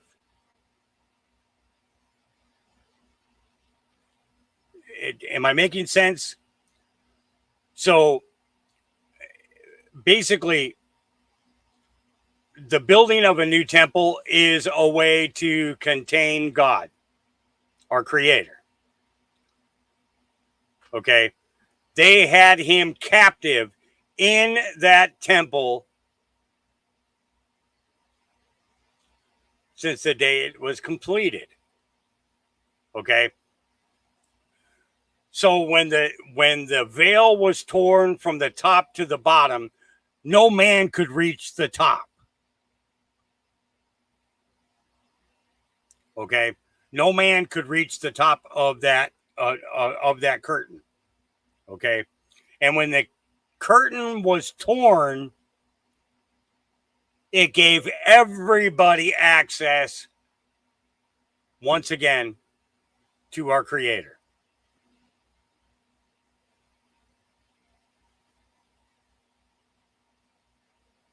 Am I making sense to you? Do you understand what I'm saying?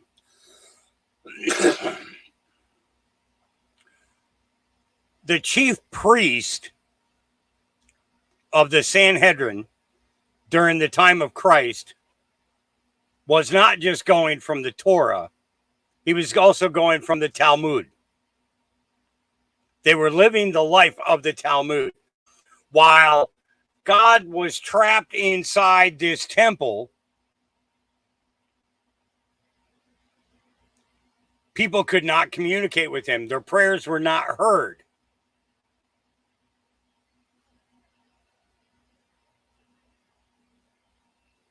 Now, he had agents that could come to him. His angels were agents who could come to him to communicate with him. And that's when he set into place the plan to win it all back, to gain victory over the evil of this earth.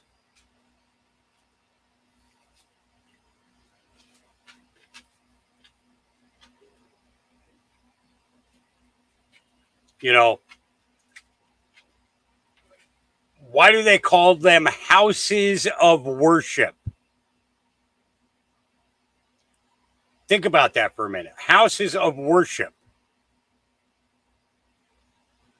It's just another way of trapping our creator.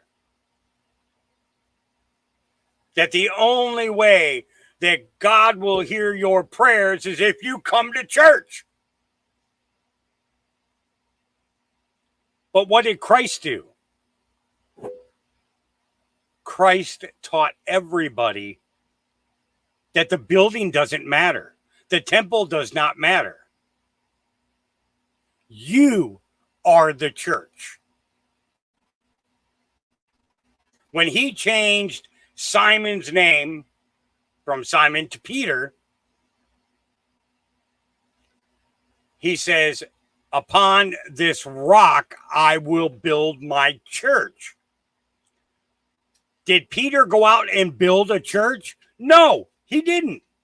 He went out into the world and spread the gospel.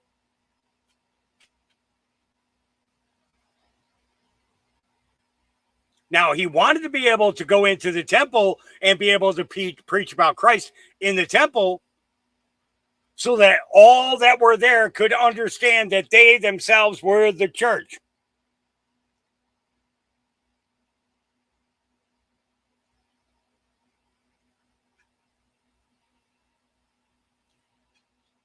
Am I making sense to you guys?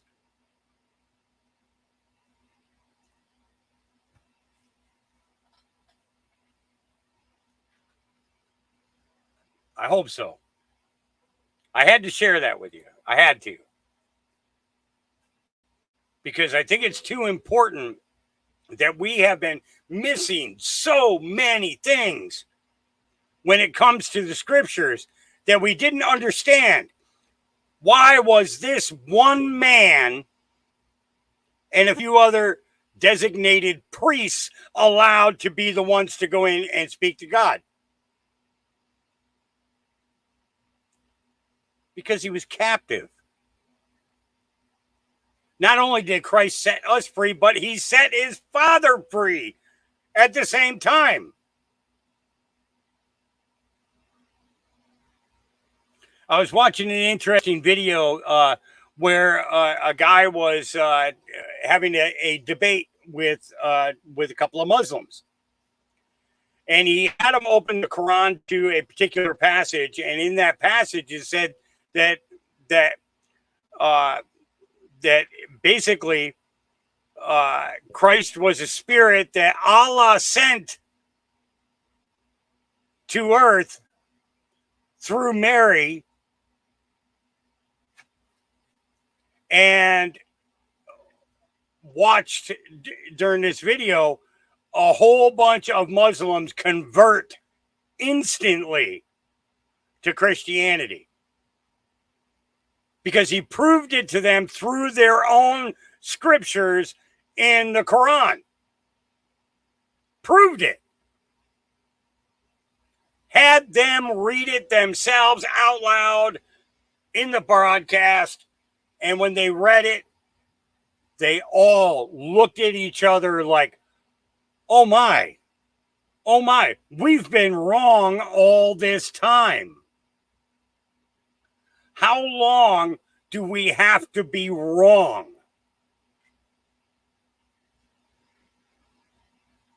before we finally get it right?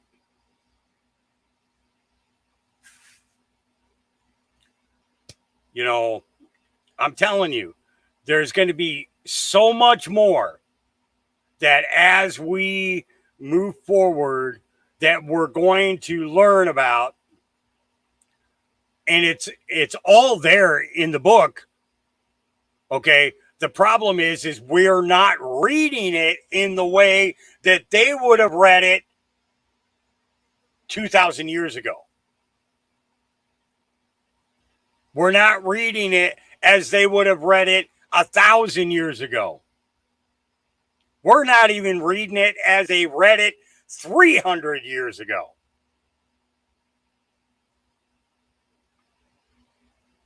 Crazy, crazy, crazy, crazy, crazy. I'm just going to leave this on the screen for a minute because I can't talk about it, obviously, because YouTube would have a flipping cow, you know. But I am going to put it up here just so people can see, you know, U.S. patent Mm-hmm. Patent number US 2020 0279585. AI. Wow. Isn't it funny? AI. Yeah. Yeah. Okay. Let's get away from that one and let's get back into this. All right. Am I on the right one? I'll be danged. No, I'm not. This is what I'm supposed to be on. Let me get rid of this one before it gets me into trouble. All right. Now, Jeffrey Epstein brother hired the same pathologist who did JFK's autopsy. His death was originally ruled, it looked like a homicide. Figured that was his will. So I don't want anyone to think that I'm a brother that doesn't want to believe that he killed himself, because I fully believed it at first. And then the next day, they did the autopsy. And the autopsy was performed by the city pathologist. I had the right to have my own pathologist there, so we hired Dr. Michael Baden, who's very well known in that Same world. fellow that was on 60 Minutes. Oh, yeah. You're right. He's been around he was part of the team that did the autopsy on JFK. He's in his 90s. He's been very active all the time. So I hired him. I see you have a picture of him. And he was there to witness the autopsy on my behalf. And they came out of the autopsy room. I was there at the medical examiner's office. And the Dr. Roman and Dr. Baden said they couldn't call it a suicide because it looked too much like a homicide. So that started raising questions, because if it was a suicide, it's usually pretty clear. Okay. And then on the initial death certificate, which we had to get in order to claim the body, it said cause of death said pending further investigation. Mm-hmm. Now, in speaking with many pathologists, or a few pathologists since, usually when it says pending further investigation, you don't get an answer for many weeks. You have to get an initial death certificate to get the body. So they put pending further investigation. You know, if it was clearly a suicide, it would say suicide. So then a few days later, the chief medical examiner, Barbara Sampson, who did not see the body, she claims it was a suicide. Based on what? What investigating was done in those few short days? No one's been able to come up with an answer. When I met with the Justice Department people months later, and every question I asked them, all they said was, after a thorough investigation, we determined it was a suicide. You know, I said, but what about this? After a thorough investigation, we determined it was a suicide. It was like when somebody pleads the fifth, you know, you have to question after question. That's what I was getting. And Barbara Sampson has not given anybody an answer of how she made that determination. Someone said she was basing it on the fact that she thought that there was a prior suicide attempt, but that's been debunked. We know that Jeffrey's cellmate at the time attacked him. The cop that was facing that four was- yeah. murders or whatever he had going on. Yeah. And he's just been convicted more recently of the 4 murders he was charged with. Right. So he didn't try to commit suicide. Also, like the day later, you know, he was put on suicide watch, then pretty quickly taken off a suicide watch because they realized it wasn't a suicide attempt. So what was the determination by Barbara Sampson that it was a suicide? What was that based on? Interesting. Yeah. Joe Biden's weaponized Justice Department is at it again. This man spent 3 years in jail for making faces at Anthony Fauci. The Supreme Court threw out Section 1512 used to imprison him. The same day, different charges were filed attempting to put him back in prison. Wow. Yeah. The whole point of this is that you were thrown in prison for 3 years for the 1512, and the Supreme Court just lifted the 1512. So what justice do you get? Yeah, well, now they're going to try to throw you back in jail because you made faces at Fauci. It's a nice toxic relationship. They see, in my view, they see that the relationship with me is ending, and they're like, no, I want to continue the abuse. So they're like, all right, I'm starting to lose control, and they're lashing out. They're doing their last lash out. And it's funny that they filed it the day of the Supreme Court ruling. The day the Supreme Court dropped the 1512, which put you in prison for 3 years, all of a sudden your probation office files more stuff against you. It is corrupt Judge Trevor McFadden, and it is the corrupt Department of Justice, which is turning against you. You're supposed to get 3 years of your life back. Will you ever get resolution for the 1512? I think so, but I know I've seen the recent arguments at DOJ. We'll be seeing what they're arguing, but they're just trying to. Their job is to argue no matter what. So their arguing doesn't indicate that it's a really weak position if you see their arguments against the Supreme Court. I mean, the Supreme Court's ruled. We just have to wait for the cases to be updated. Besides Fisher. So, but you're never going to get those 3 years back that they threw you in prison for a felony that you didn't commit. You can get money back for the false imprisonment, but I know I can say this. Our founding fathers wouldn't put up with this. So they would do other things. So there's that. Founding fathers will not put. Yeah. Crazy. It's not like the kid didn't go through enough already. Okay, so we covered that one already. It's like a country run by a demented royal family. Here we go. Dad away from the media. Like, it's shady. It's all about the will, Jesse.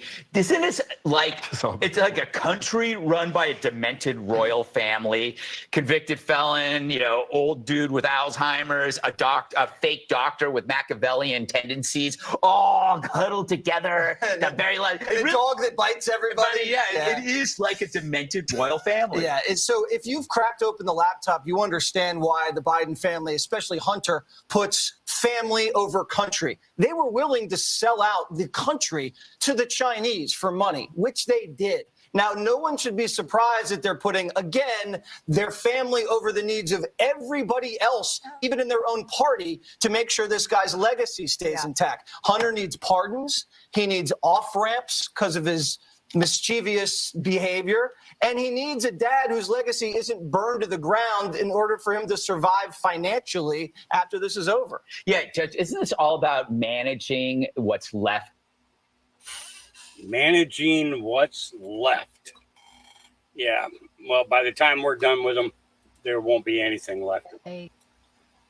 Adult white males between the ages of, say, 18 and 25 to... The economy sucks. You're probably never going to buy a house. Your degree is useless and left you in mountains of debt. You're nowhere near capable of providing for a wife and kids, and you can't imagine yourself settling down with any of the women in your age bracket anyway, because Disney princess programming and feminism has left them fundamentally unwifeable. You've grown up in a culture which has celebrated every other form of identity besides you, and in exact proportion to how much they're not you, to the point that now schools and companies can hire based on that metric, all the while being told you can't complain or notice any of it because of how privileged you are. And if you don't know how privileged you are, it's because of your privilege. Even though you're basically a debt slave with minimal hope of a financial and familial future because your economy and culture has abandoned you. So a lot of dudes just checked out and started like smoking weed and playing video games. Some of the other ones went to countries where they like white people and men, like Thailand, I guess. And some of them were like, you know what, this is a good challenge. None of it makes sense. It's all going to shit.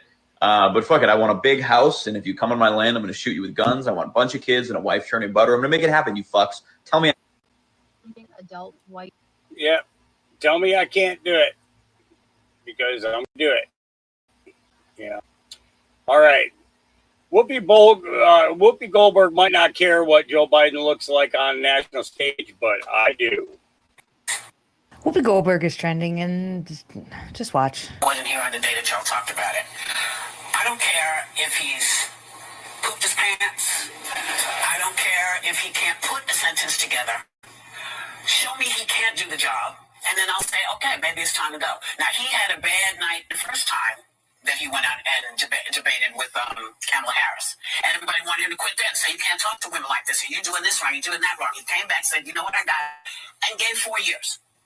So, yeah, I have poopy days all the time. TMI aside, because I didn't need to know about Whoopi Goldberg's poopy days. He gave us 4 years. 4 years of what? What exactly did Joe Biden give to the country? What good things has he done? Because I've asked and nobody can tell me. Everything that could be perceived as good things that he's done, such as lowering the price of insulin, Trump had actually done, and he had actually reversed and then turned around and redid it as we got closer to the election so that he could write his campaign on it. What good things has Joe Biden administration done for this country other than embarrass us to the nth degree? You don't care if he has a poopy day. This man is running our country. He is the face of the United States of America, the United States of America that you live in, okay, that you take advantage of the tax cuts. And we all know you do, right? We all know you do. You don't care.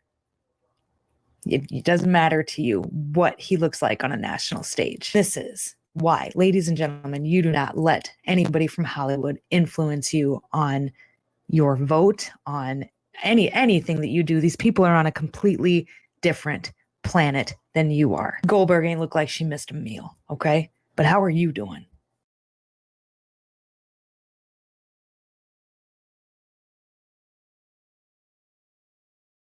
She actually looks like she stole some people's meals a whole bunch of times. Yeah. All right. Officer, I would like to report a crime. Y'all decked out in police gear for this? Yes, sir. You're not on duty though, are you? Surviving, that's what I'm doing, man. You on duty or not? No. You're not? Why y'all in the uniform and everything? Because it's my uniform. Is that your issued sidearm from the department? What happens if you had to use that here? You feel me? I'm going to be honest with you, man. I'm not going to continue this conversation with you. That's what happens when you back cops into a corner and they're getting ready to get caught doing something illegal. Hello, sir. How you doing? We need to speak with the detective about some illegal stuff that we know about. We got to talk to somebody. What do you need? We got to make a report on a whole group of police officers that are violating law. Well, we don't do that here. You do that here. No, we don't. Sir, what's your name of that? No, don't close that window. What's your name and badge number? You open that window, boy. We need the supervisor stat at post 45. What do you want? We need to make a report. For what? Are the police officers breaking the law? Who? Clarksville. Get the notepad out. No, goodbye. Y'all decked out in police gear for this? Okay, why is that a crime? Well, you cannot go in a legal capacity to work as a security guard anywhere carrying your department issued firearm and uniform along with tactical gear.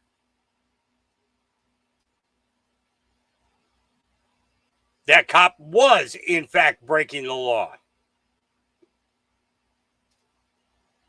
And that sergeant, I believe he was a sergeant. If I'm not mistaken, he was a sergeant. Let me see if his rank is on here. Let's see.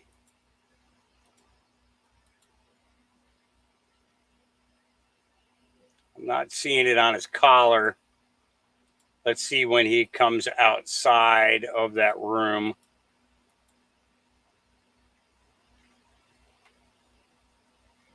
He does. It appears that he has a gold badge on, which would have made him a detective. I'm not. See, that doesn't look like a. Yeah.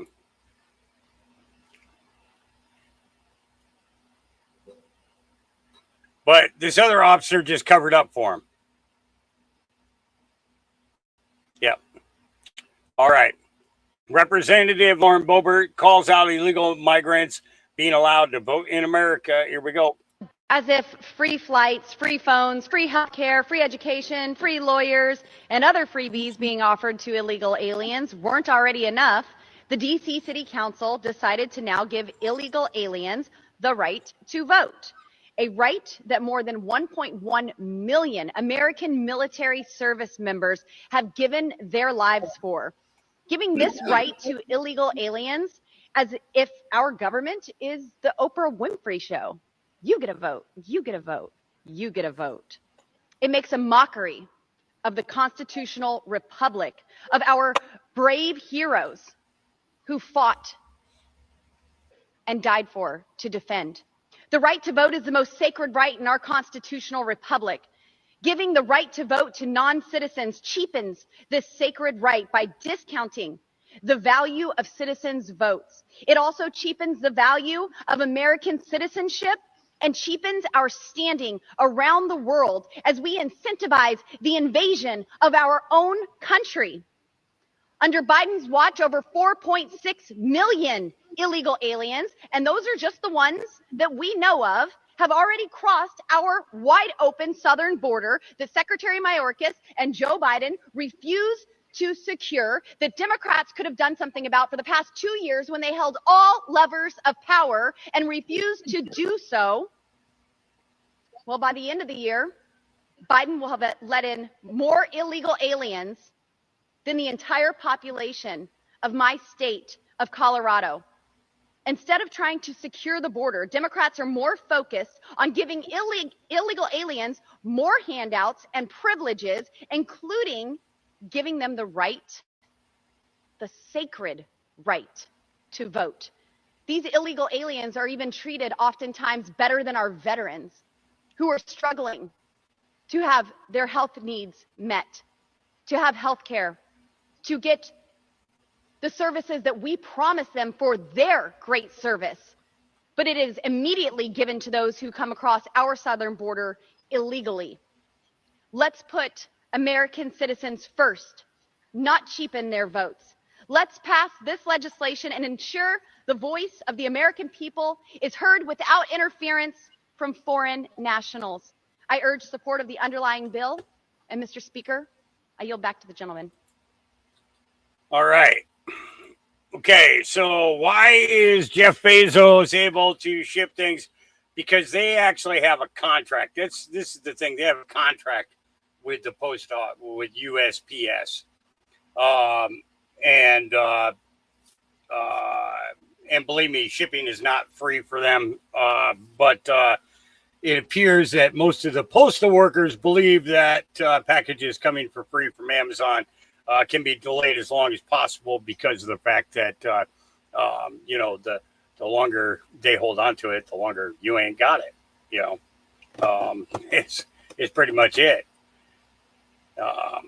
It's there is a contract that was done up between Amazon and the USPS, but, just to this United States Postal Service is actually not a government agency.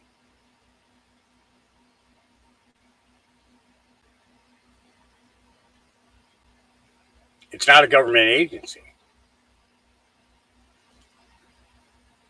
They're a private corporation, no different than the Fed, the IRS, and many other things. Yeah. All right. Whistleblower exposes how illegal immigrants are qualifying to purchase homes in Utah. So back to your comment about, or we were talking about qualifications. You get a $500,000 house in Utah. I'm not going to judge, but let's say someone comes across the border and they go get a job making $12 an hour. Let's say $20 an hour. Mm-hmm. Let's say they go to McDonald's and get $20 an hour. Well, $20 an hour times 173.3 working hours in a month is about $3,500. Let's use that. Mm-hmm. We can't qualify for that $3,500 a month mortgage, can we? No. But how can we? Because you can apply by groups. Oh, you mean I can go get a gaggle of people and qualify up to how many people? 5 or 6? Well, the system can only take 6 names, but they can apply 10 people. So they go and buy a house. Let's say you and your wife arrive at the same time that me and my husband, and we go and buy a house together. I live on the basement, you live upstairs, and it's cheaper than renting a place. And so $3,000 a month per head times 4. It's $12,000. Guess what? I qualify for the house. 4, 5, or 6. Yeah. So now I get a house. 4 of us are qualifying for that. And I have people move in, and now I'm living in Midvale. And I've moved in with next to no money down. And who paid for it? The taxpayers.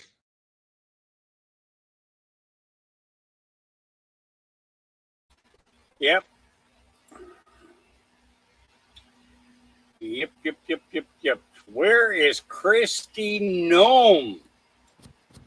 Have you guys been following this Kristi Noem drama? God, it's too early. Over the 4th of July weekend, Kristi Noem's official government accounts have disappeared. Her personal accounts are still there. They're active-ish. She hasn't posted anything in a few days. Personal account, governor's official account, not okay. And this was on Facebook, X, and Instagram. And the outlets have been reaching out to like her and to her people, and they're like, hey, where did these go? And they're like, we're not talking about it. And of course, there's a lot of speculation as to what could have happened. One of those speculations was that maybe she was hacked or the government account was hacked. So they took it down so that they could get it back, which does happen. They'll hack it and then they'll hold it for ransom, and then you have to work that out in order to get your account back. I don't know that I've ever seen it with a government account, but I've seen it with influencer account, and it's been here on TikTok. They're saying a new account, like a governor account, has popped up, and that's the office of Governor Noam, but it doesn't have the gray check mark. It's not been like verified as a government account, so I don't know if it's real or not. It's following some just interesting people. I feel like it's like a bot or just somebody else. Some people are speculating that it's because she was chosen as Trump's VP, and so she's going to be resetting everything, but that doesn't make any sense either, because when stuff like that happens, they usually just change the name. Plus, after her book came out with her dog Cricket and how she shot him and threw him into a gravel pit, okay, I feel like they've kind of distanced themselves from Kristi Noem. I haven't seen her on any of the short lists since then for VP. And this comes just a couple weeks after she's been banned. I don't know if you knew this, but she has been banned from going on any tribal land in the state of South Dakota because of some remarks that she had made at a town hall accusing the tribal leaders of working with the cartels and prioritizing their work with the cartels over their own family. Yeah, that's a pretty fucked up thing to say, especially if it's not true or half true. So there's really no context to it. It's just like, I know that they're doing it. Well, all the tribal leaders got together and they got really pissed off, and they got all of their citizens together, and they decided that Kristi Noem isn't going to be allowed on tribal land anymore. I don't know, let me know what you think. It is kind of weird that she just deleted them all of her official government accounts. I'm not really sure why somebody would do that. And I've read about different, and I can't find anything that even correlates with what this is. So let me know what you think. Goodbye. Goodbye. Yeah. Nice time for that ad blocker to go ahead and update itself, right? Yeah. All right. Carly Bonet says, Judge Wilson, if I may be blunt. New York City from 2005 to 2014. For 5 years of my term, I served as a night court arraignment judge in Kings County, where I was designated an acting Supreme Court justice. Before my election to the bench in 2004, I served as an assistant district attorney in Bronx County and as a criminal defense attorney. Although I never tried a felony case as a judge, I tried a number of felony cases as defense counsel, including homicides, child molestation, drug sales, etc. I was involved in all phases of criminal litigation for approximately 30 years. I have sat in all three seats: prosecutor, defense counsel, and judge. I do not personally know Judge Juan Merchan, but I am intimately familiar with New York County Supreme and Criminal Court, having spent most of my career in those courtrooms. Based on my experience, I can tell you in no uncertain terms that former President Trump did not receive a fair trial from Judge Juan Merchan. In fact, if the Court of Appeals is fair, and I believe the court will be fair based upon the reversal of Harvey Weinstein's illegal conviction, Donald Trump's conviction is assured reversal, a reversal that would be premised upon the fundamental errors committed by Judge Juan Merchan. If I may be blunt, Donald Trump was railroaded, and Juan Merchan was the driver of that train. For the purpose of this statement, I would like to concentrate on the most glaring problems presented by Judge Merchan. All right. Okay. We already covered John Deere yesterday. Shadow Vezzer says, in a chilling interview with Sean Hannity, President Donald Trump once again sounded the alarm about a terrorist attack set to occur within the United States. Now, we were told to watch for an event. We've been told that. We've been trying to follow that and stay current to make sure that we can cover the event when it happens and walk people through it. Here we go. Well, the one thing you haven't said tonight that you always say is that it's 100% certain that we're going to have a terror attack, and I agree with you on that. It's 100% certain. I mean, we're letting terrorists into our... I pray I'm wrong. I pray we're letting terrorists into our country at a level that we've never seen before. Well, the one thing you haven't said tonight that you always say is that it's 100% certain that we're going to have a terror attack, and I agree with you on that. It's 100% certain. I mean, we're letting I terrorists always into say, our. I pray I'm wrong. I pray We're to letting God I'm terrorists wrong. into our country at a level that we've never seen before. Well, Yeah. At a level never seen before. Yeah. I mean, therefore I am says, watch Home Depot parking lot in New York City swarmed by illegal migrants. Now legal migrants need to compete for jobs with illegal aliens who are willing to work for less. Yep. Ain't got nothing else to do. And as the day grows on, it's Home Depot. This is the Home Depot in my neighborhood. Okay? Look at this soliciting that's going on in my fucking neighborhood. All right? Come 2024, there goes another one walking that way. You see him knapsacking, you know, hanging around, drinking beers because they ain't got nothing else to do. And as the day grows on, the rougher they get, the more rowdier they get. And guess what? They'll get arrested and get released. Okay, America? I want you to see what's going on. Donald Trump is not fucking lying. They're coming from Congo. They're coming from everywhere. They're coming from Venezuela, Ecuador, Chile, everywhere. Africa, Haiti. They're all over this fucking New York City, man. America, 2024, Donald Trump. Let's make America great again. Let's get our jobs back. Let's claim our country back, damn it. God bless America. Can't argue with a single word he said. Can't. All right. Libs of TikTok says breaking 4 Venezuelan nationals are arrested and charged with robbery and attempted murder after mugging a man on a Chicago train. Their home addresses are listed as state-funded migrant shelters. Oh, yeah. Here we go. Fox News has obtained exclusive video. It appears to show a group of Venezuelan migrants attacking and robbing a man on a Chicago train in February. The surveillance images show one of the suspects choke the man while others pick his pockets. The victim loses consciousness at some point during the incident, but we're told he did recover. Police arrested the 4 suspects less than an hour after the attack. Today, all 4 of them are due in court on charges ranging from attempted murder to aggravated battery.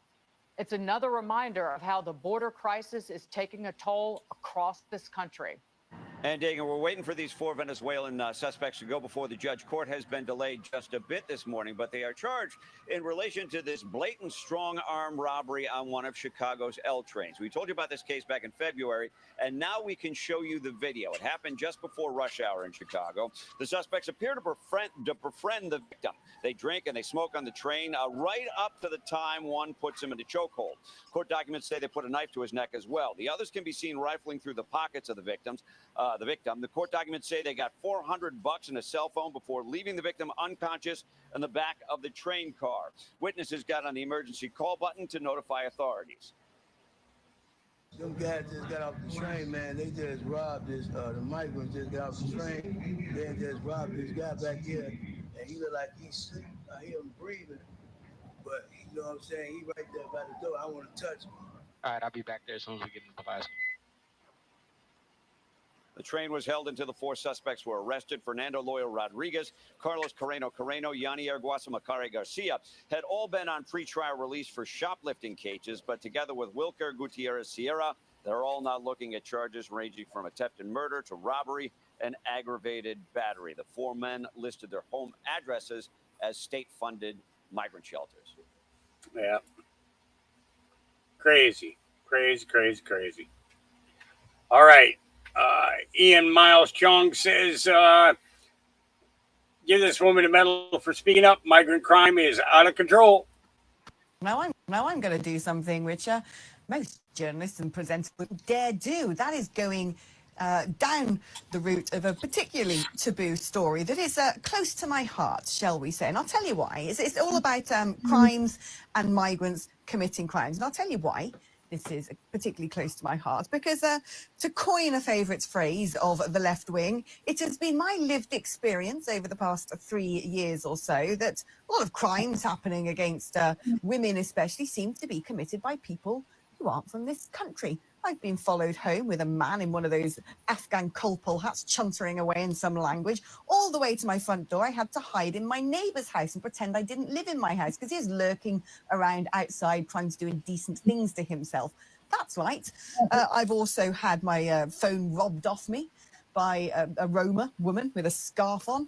And I'm like, what are we doing here? Who are these people? Why are we importing all this stuff? I cannot walk down the streets where I live anymore without weird men leering at me, making comments. Look, I'm not one of these Me Too movement women. When it was builders whistling, wolf whistling from vans, I don't care. Sometimes it brightens up your day. Because what they don't do is they don't get into your personal space. They don't trail you. They don't physically approach you. They don't follow you to your front door. It's a very different sort of more harmless thing, a wolf whistle, than some of the stuff I'm being subjected to now. And some of the stuff my best mate who lives around the corner, again, her lived experience. Also, guess what? A woman with long blonde hair. She has 4 teenage daughters. All of them now have at some point been sexually assaulted. They have been groped. They have been followed. They are scared living in London. What is going on? So I am going to keep talking about this. I don't care if people turn around and goes, you're a racist, because my safety and the safety of women in this country is paramount. That's way more important than offending certain communities who, quite frankly, have men with medieval values when it comes to women. And I ain't standing for it. So I'm going to keep on this subject.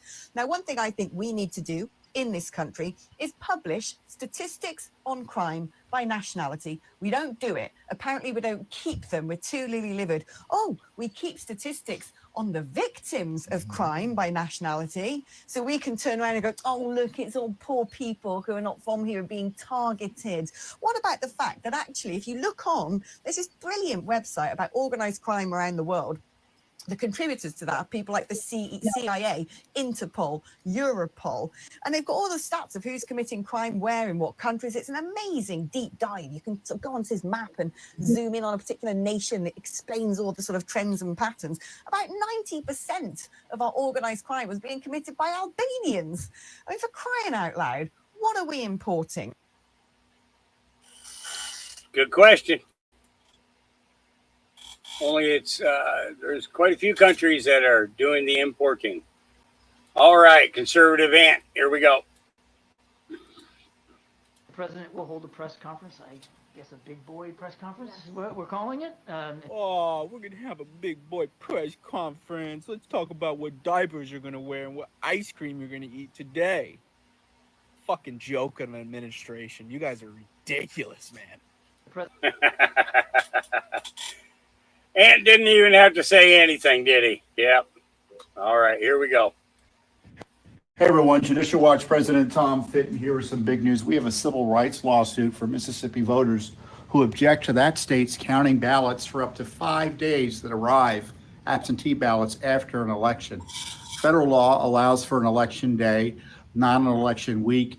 We also have a lawsuit in Illinois where they count ballots that arrive for up to 14 days after an election, even without a valid postmark. I tell you, counting ballots after election day is a great way to invite fraud. It undermines confidence in the elections. Plus, it's downright illegal. Hey everyone, Judicial Watch President. All right. All right. Literally the best campaign video I've seen in my lifetime. Donald Trump came to the Detroit Economic Club and stood there in front of the Ford Motor executives and said, if you close these factories as you're planning to do in Detroit and build them in Mexico, I'm going to put a 35% tariff on those cars when you send it back, and nobody's going to buy them. It was an amazing thing to see. No politician, Republican or Democrat, had ever said anything like that to these executives. And it was music to the ears of people in Michigan and Ohio and Pennsylvania and Wisconsin, the Brexit states. You live here in Ohio, you know what I'm talking about. Whether Trump means it or not, is kind of irrelevant because he's saying the things to people who are hurting. And it's why every beaten down, nameless, forgotten working stiff who used to be part of what was called the middle class loves Trump. He is the human Molotov cocktail that they've been waiting for. The human hand grenade that they can legally throw into the system that stole their lives from them. And on November 8th, Election Day, although they lost their jobs, although they've been foreclosed on by the bank, next came the divorce, and now the wife and kids are gone. The car's been repoed. They haven't had a real vacation in years. They're stuck with the shitty Obamacare bronze plan where you can't even get a fucking Percocet. They've essentially lost everything they had, except one thing. The one thing that doesn't cost them a cent and is guaranteed to them by the American Constitution, the right to vote. They might be penniless, they might be homeless, they might be fucked over and fucked up. It doesn't matter because it's equalized on that day. A millionaire has the same number of votes as the person without a job. One. And there's more of the former middle class than there are in the millionaire class.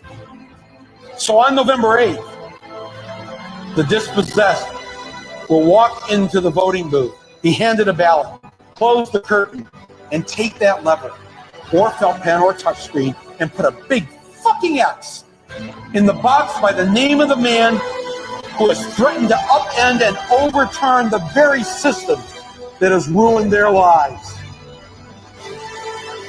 Donald J. Trump. They see that the elites who ruined their lives hate Trump. Corporate America hates Trump. Wall Street hates Trump. The career politicians hate Trump. The media hates Trump after they loved him and created him and now hate him. Thank you, media. The enemy of my enemy is who I'm voting for on November 8th. Yes, on November 8th, you, Joe Blow, Steve Blow, Bob Blow, Billy Bob Blow, all the blows get to go and blow up the whole goddamn system because it's your right. Trump's election is going to be the biggest fuck you ever recorded in human history. And it will feel good.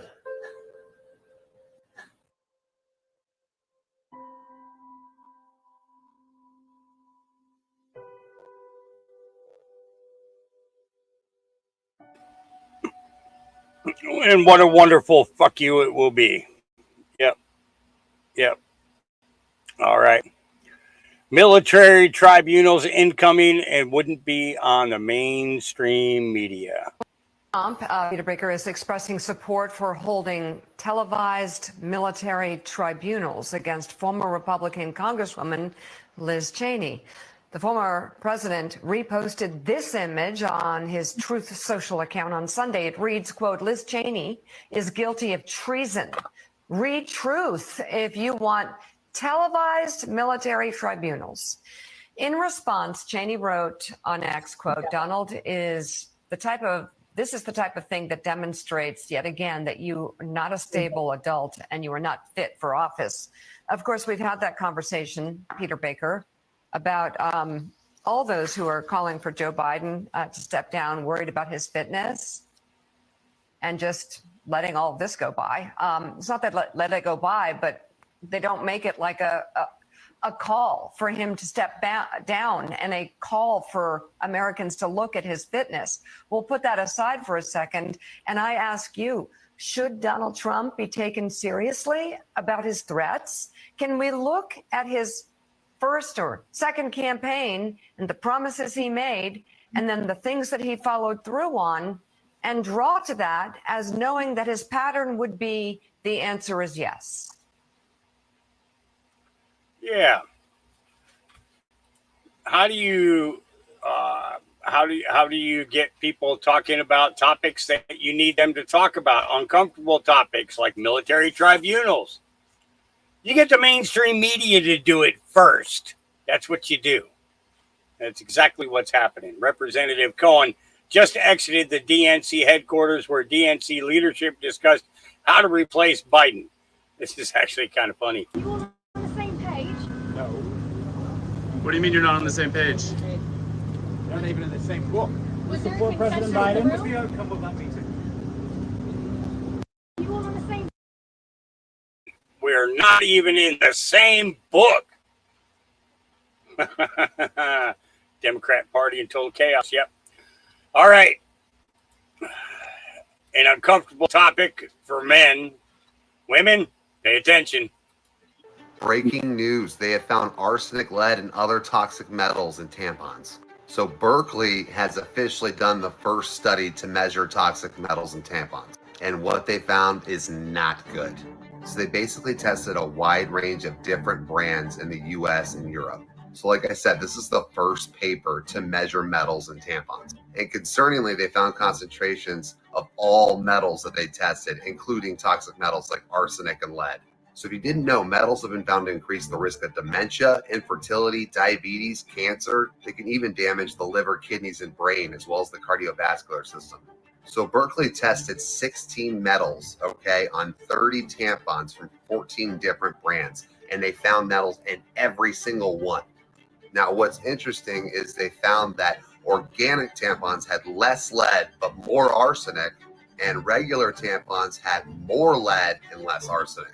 Yeah, so maybe organic isn't the best way to go when it comes to this. So Berkeley went on to say that they hope the manufacturers are required to test their products for metals, especially for toxic metals. They said it would be exciting to see the public call for this or to ask for better labeling on tampons and other menstrual products, which they should. Unfortunately, this is bad news for women because your vajay actually absorbs everything straight into your blood system and bypasses your kidneys and liver. So all of these toxic metals aren't even being processed. They're going straight into your bloodstream. This is not right, and something has to be done. Protect your vajayjays and your lives. I would look into that, ladies. And the thing is, there's actually another one that I'll be playing for you here with Shipwreck here in a few minutes. She saw this and expanded upon it, and we'll go into that in just a bit. Children under the Getty Museum put up. Stephen D. Kelly states that DUMBs go all over the world. Allies of the U.S. have signed agreements to be part of the DUMB system.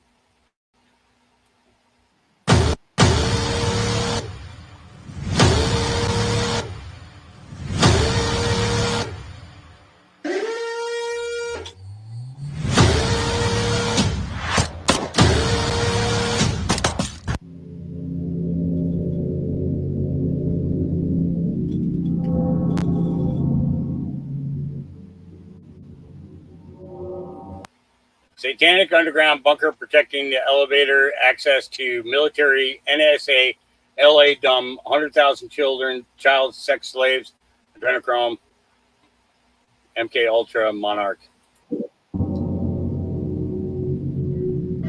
I thought he was going to talk in this. Run by. Oh, here we go. They're not just the United. Here we go. These bases go all over the world. They're not just the United States. They go over state borders.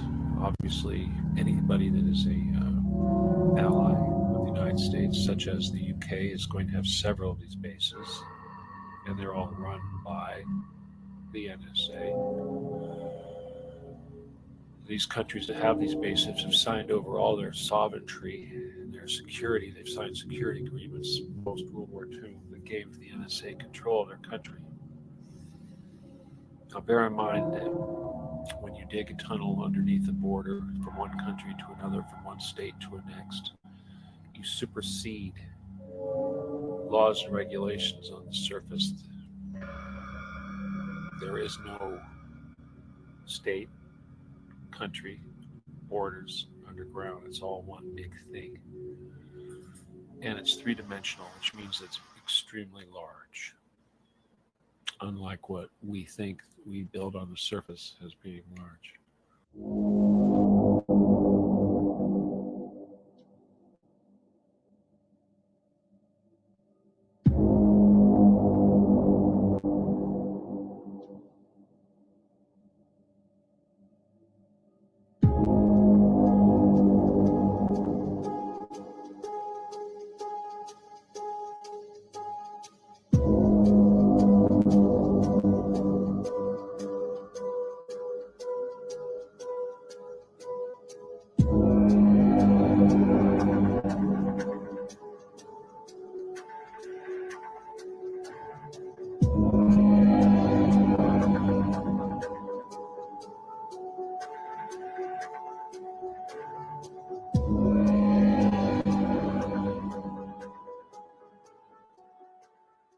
You guys at the FBI, you're listening? There's 100,000 child sex slaves under the Getty right now. They are being molested, tortured, eaten. You know, I think, I don't even want to get into it, but I don't want to go there, but why do you think Hillary Clinton is so into that crap? I could tell you something about these lizards. They love nothing more than abortion. Why? Because it's as pure as it gets. The energy from that unborn child is as strong as you can get. They have parties not far from here where they get pregnant and they perform abortions, ritual abortions in front of a crowd of people.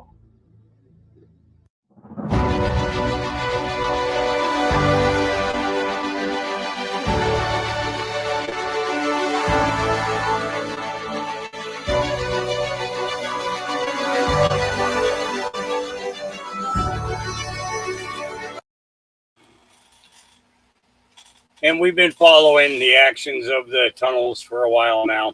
You know.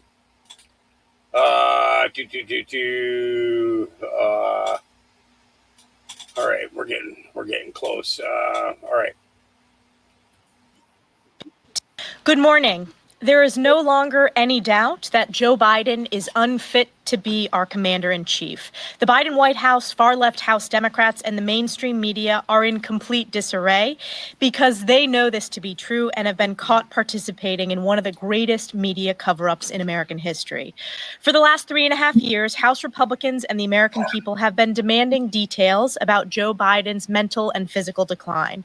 But every time we raise these legitimate concerns, far-left Democrats and their loyal stenographers in the mainstream media rushed to Biden's defense, claiming that the clearly diminished Joe Biden was as sharp as ever and accusing us of peddling conspiracy theories.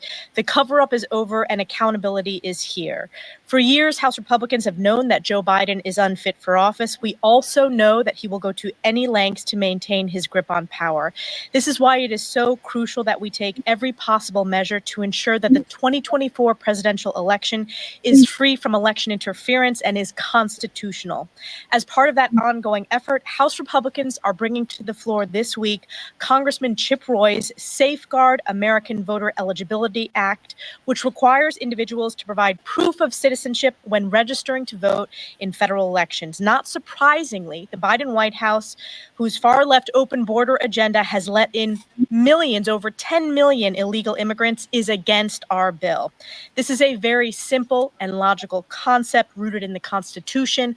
Only American citizens should vote in American elections. Also this week, House Republicans are moving Mary Miller's CRA to stop Joe Biden's radical efforts to roll back women's rights and change Title IX to allow biological men to access women and girls' bathrooms, locker rooms, and sports. Next week, we are looking forward to uniting in Milwaukee behind President Donald J. Trump's America First agenda, which created the greatest economy in generations, the securest border in modern history, the lowest gas prices in years, and peace through strength around the world. With that, we're honored to be joined by Chip Roy, who is leading the SAVE Act this week on the floor. Chip. Yeah, and that's as much as we got out of that. They didn't actually continue on with that interview. Crooked judge knew exactly what he was doing. Here we go. Law guy what the standard of review is for that kind of error, and sometimes if it's abuse of discretion, courts give trial judges a lot of leeway, but it doesn't mean the decision wasn't right, wasn't wrong. Judge Wilson, do you believe that Judge Merchan committed reversible error in excluding Mr. Smith but allowing Mr. Cohen to testify on these issues? In and of itself, that may not be enough to secure a reversal of the conviction, but there is a concept in appellate law, a cumulative error.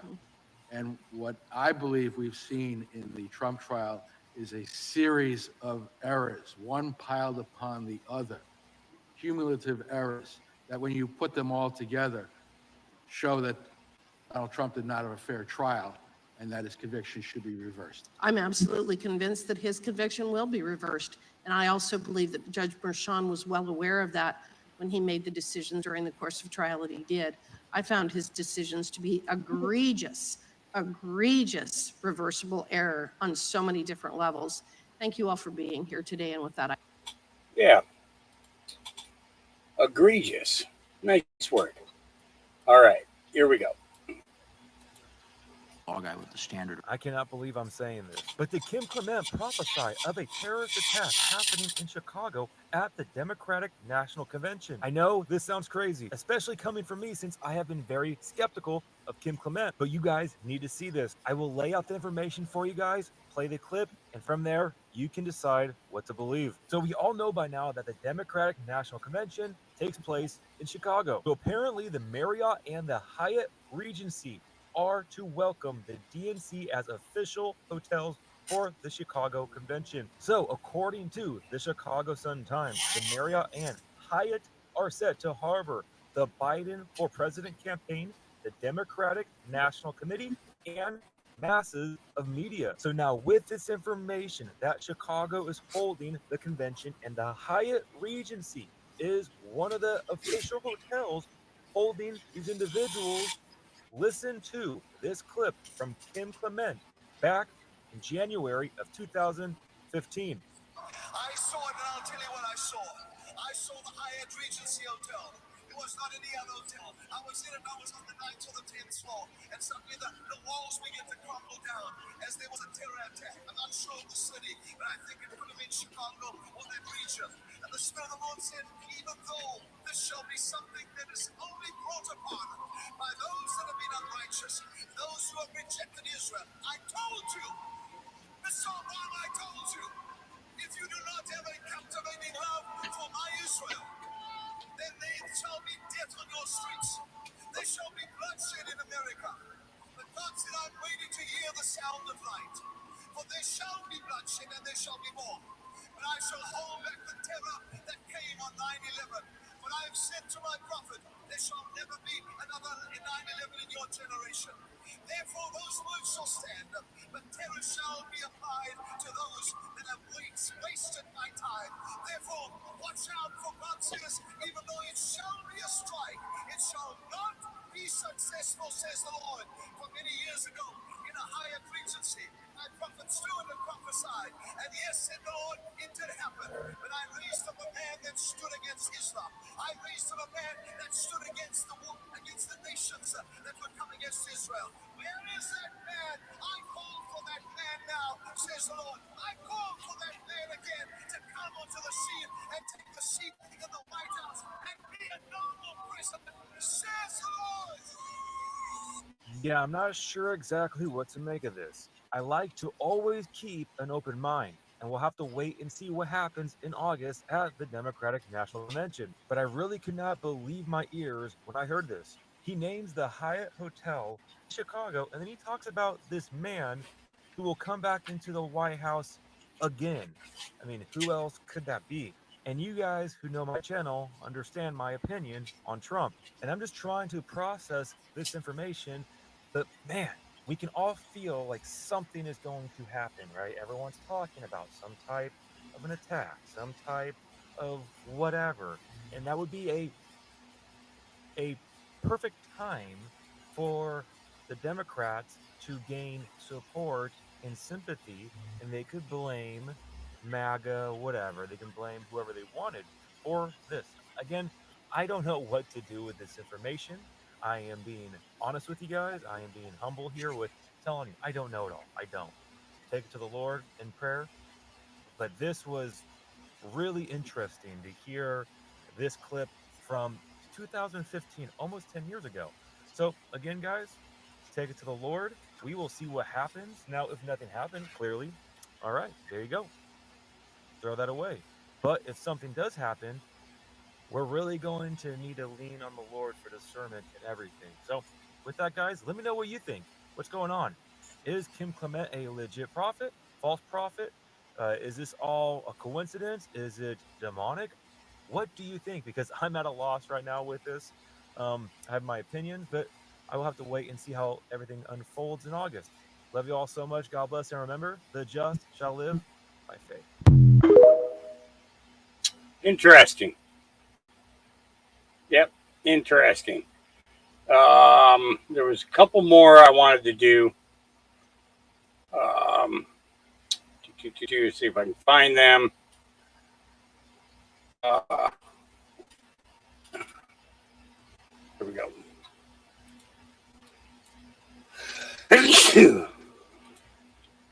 I think Joe Biden's doing a wonderful job. And he's a nice man, because that President Trump is just mean. I just don't like the things that he says. He's just mean and arrogant, and he's a bully. If I hear that one more time, I am going to go crazy. This man is fighting. Let's list the people he's fighting. He's fighting almost the entire news media. He's fighting all the Democrats. He's fighting all the communists. He's fighting all the socialists. He's fighting all of our enemies across the ocean. And sadly, he's fighting half the Republicans. How is this man a bully? How is he a bully?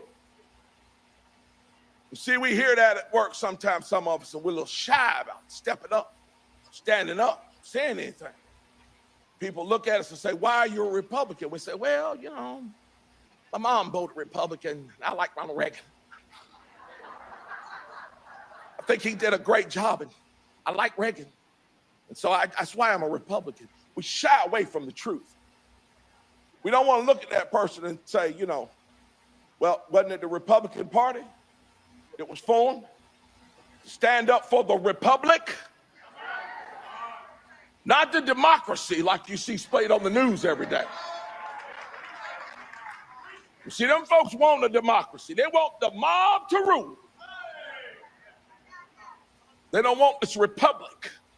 And they don't want Republicans standing up for the republic. Mm-hmm.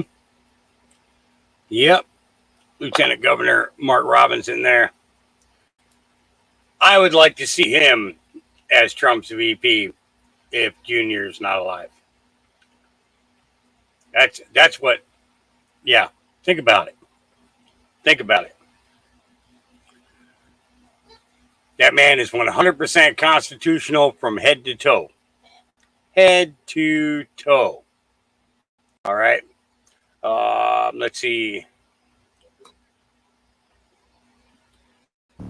Mr. Attorney General, are you above reproach? I'm not above criticism. I'm not sure what you mean by reproach, but of course you're totally free to criticize me, and I expect Yeah, as American citizens, we can criticize you. We can criticize all of our government employees, can't we? Absolutely. Because you seem to whine quite a bit today about being attacked or people challenging the decisions that you've made.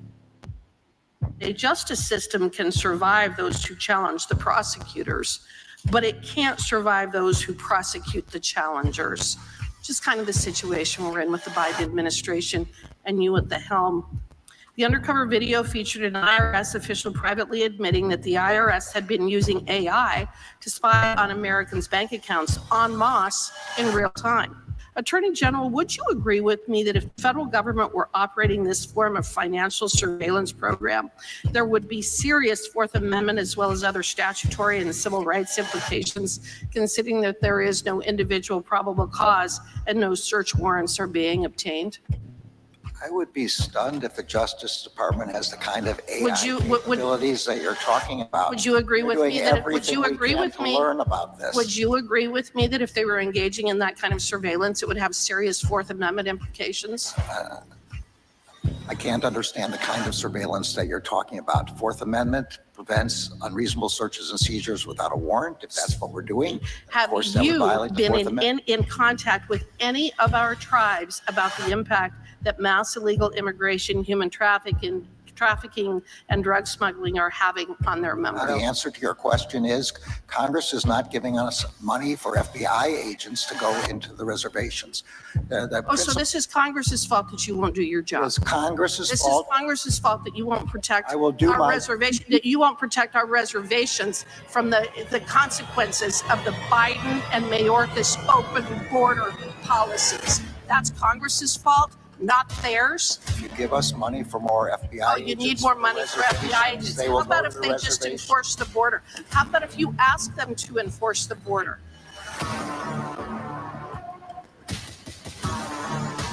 The time of the gentlelady has expired. Yeah. He ran out the clock on that one intentionally. Don't you know? Don't you know? Yeah. Yep.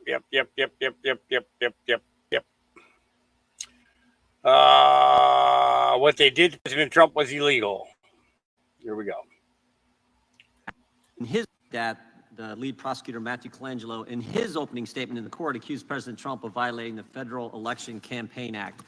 But the FEC didn't bring charges. I think you've said a couple times. Is that true? That's correct. And the Department of Justice didn't bring charges. That's correct. And if President Trump's campaign had paid for it, it wouldn't have been reported until after the election. Is that right? That's correct.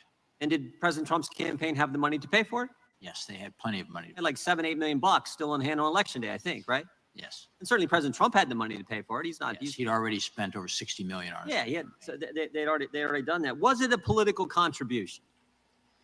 No, I do not believe so for reasons stated. I can elaborate on those now, but Not only do you not believe so, their star witness didn't believe so. Michael Cohen said he was working clear back in 2011 to deal with this Miss Daniels making the allegations and wouldn't make this public, and he was doing it for other reasons. Isn't that correct? yes, they had been concerned about Daniels for a long time and keeping her quiet. So the obligation wasn't caused by President Trump's candidacy for president of the United States. Is that right? No, it was not. Okay, Mr. Fahey, in your written testimony, you said one of the most alarming aspects of the case is that the fraud, quote, fraud, did not involve anyone losing money or even being harmed in any way. To the extent that the ledger entries were inaccurate, they were entered into the books of a private company that understood what they were for. It is unheard of for a fraud case to be brought where no losses were suffered. So there weren't any losses in this case at all, were there? Yeah, that's what makes this so remarkable. And just, I can't even imagine someone bringing a fraud case to the United States Attorney's Office where nobody lost money, there were no victims, and no one was worse off at the end of it. It just makes it laughable, even before you get to steps 2 through probably 20 that make this case really absurd to have been brought to begin with. It wasn't a contribution. If it was a contribution, it wouldn't have been reported until after the election, and no one suffered any losses, and yet they bring this charge against President Trump. I find that just amazing. That's not political motivation. I don't know, because what other motivation could there be? It's really almost inarguable at this point that the motivation for this case was political. It's really, I've never heard a serious argument that it should have been prosecuted otherwise. I know Mr. Wu might have one, but I just haven't heard that, because it seems political from the inception all the way to the end. Yeah. Wasn't a contribution, wouldn't have been reported even if it was, if they paid it out of the campaign. No one suffered loss, yet there was some kind of conspiracy to impact an election. But that's not the worst of it. The worst of it is they didn't tell the defendant what the crime was he was being charged with. Isn't that right, Judge? That's correct. Right from the indictment, Donald Trump was charged with falsifying business records. To elevate that crime to a felony, he had to be concealing or committing other crimes. When did the defendant in this trial, in this case, learn what he was being charged with? At the end of the trial. At the end of the trial. That's not supposed to happen in America, is it, Judge? No, that is illegal. So not only did he not know what he's being charged with, at the end of the trial, when he learned what it was, the judge also told the jury, "Oh, you don't have to be unanimous and find what we just discovered the charge actually was." That's extraordinarily egregious error. Okay, I want to state this real quick. What he told the jury was, if you think that Donald Trump committed any crime, even if it's not listed here, then you have to vote guilty. To tell a jury they don't have to be unanimous. And I might add, by the way, those charges, the 3 additional ones, were never specified. They're described generally, so we don't know what exactly the jury thought was the illegality that was committed by Donald Trump. We have a very inspecific verdict. Campaign finance expert says it wasn't a contribution. And even if it was a contribution, if they treated it as a contribution, paid it out of the campaign, it wouldn't have been reported until after the election. So there's no conspiracy to influence the election. No one suffered any harm or fraud in the initial case. Former prosecutor tells us, and the judge tells us that the defendant didn't know what he was charged with until the end of the trial, and the judge gave instructions to the jury. Never mind the fact the judge should have recused himself, which you point out in your written testimony, Judge. The judge didn't tell the jury or told the jury you don't have to be unanimous. But the real thing here is the opportunity cost. And you raised this in your testimony, Mr. Fahey. The opportunity cost. When Alvin Bragg did the day one memo, says we are not going to charge all these felonies, we're going to bring them down to misdemeanors and let the bad guys roam the streets of New York. How that squares with what happened here, that to me is the real issue. That's the issue that most Americans see, like, we're going to do this to the former president of the United States, meanwhile, take felony charges against really bad guys on the street and bring them down to misdemeanors. That's the opportunity cost here, I believe, in Manhattan. You get the last word, Mr. Fahey. Yeah, exactly. When you're letting carjackers out on bail or illegal immigrants that assault police officers aren't getting prosecuted, but this is the way you're using your time, in addition to the fact you run on a soft on crime policy and then you take the most creative, aggressive approach to this crime, it's hard to argue as anything other than a political motivation. Sure, now, Rick. All right. It's that simple. Never should have happened. All right, guys. That's going to be it for me this morning. I may come on tonight and do a 2-hour or 3-hour later in the evening when it cools down. But I'm going to get the air conditioner going, get cooled off. And actually, I'm probably going to take the dogs over to the creek for a run first. And then I will see you guys maybe tonight. But you'll definitely see me tomorrow around 11 o'clock. Remember, our Creator loves you. His Son, the Christ, that was the key to setting him free. Yeah. Different way to look at it now, isn't it? Yeah. 100% different way to look at it. We will, and I love you. We'll see you tomorrow. Peace.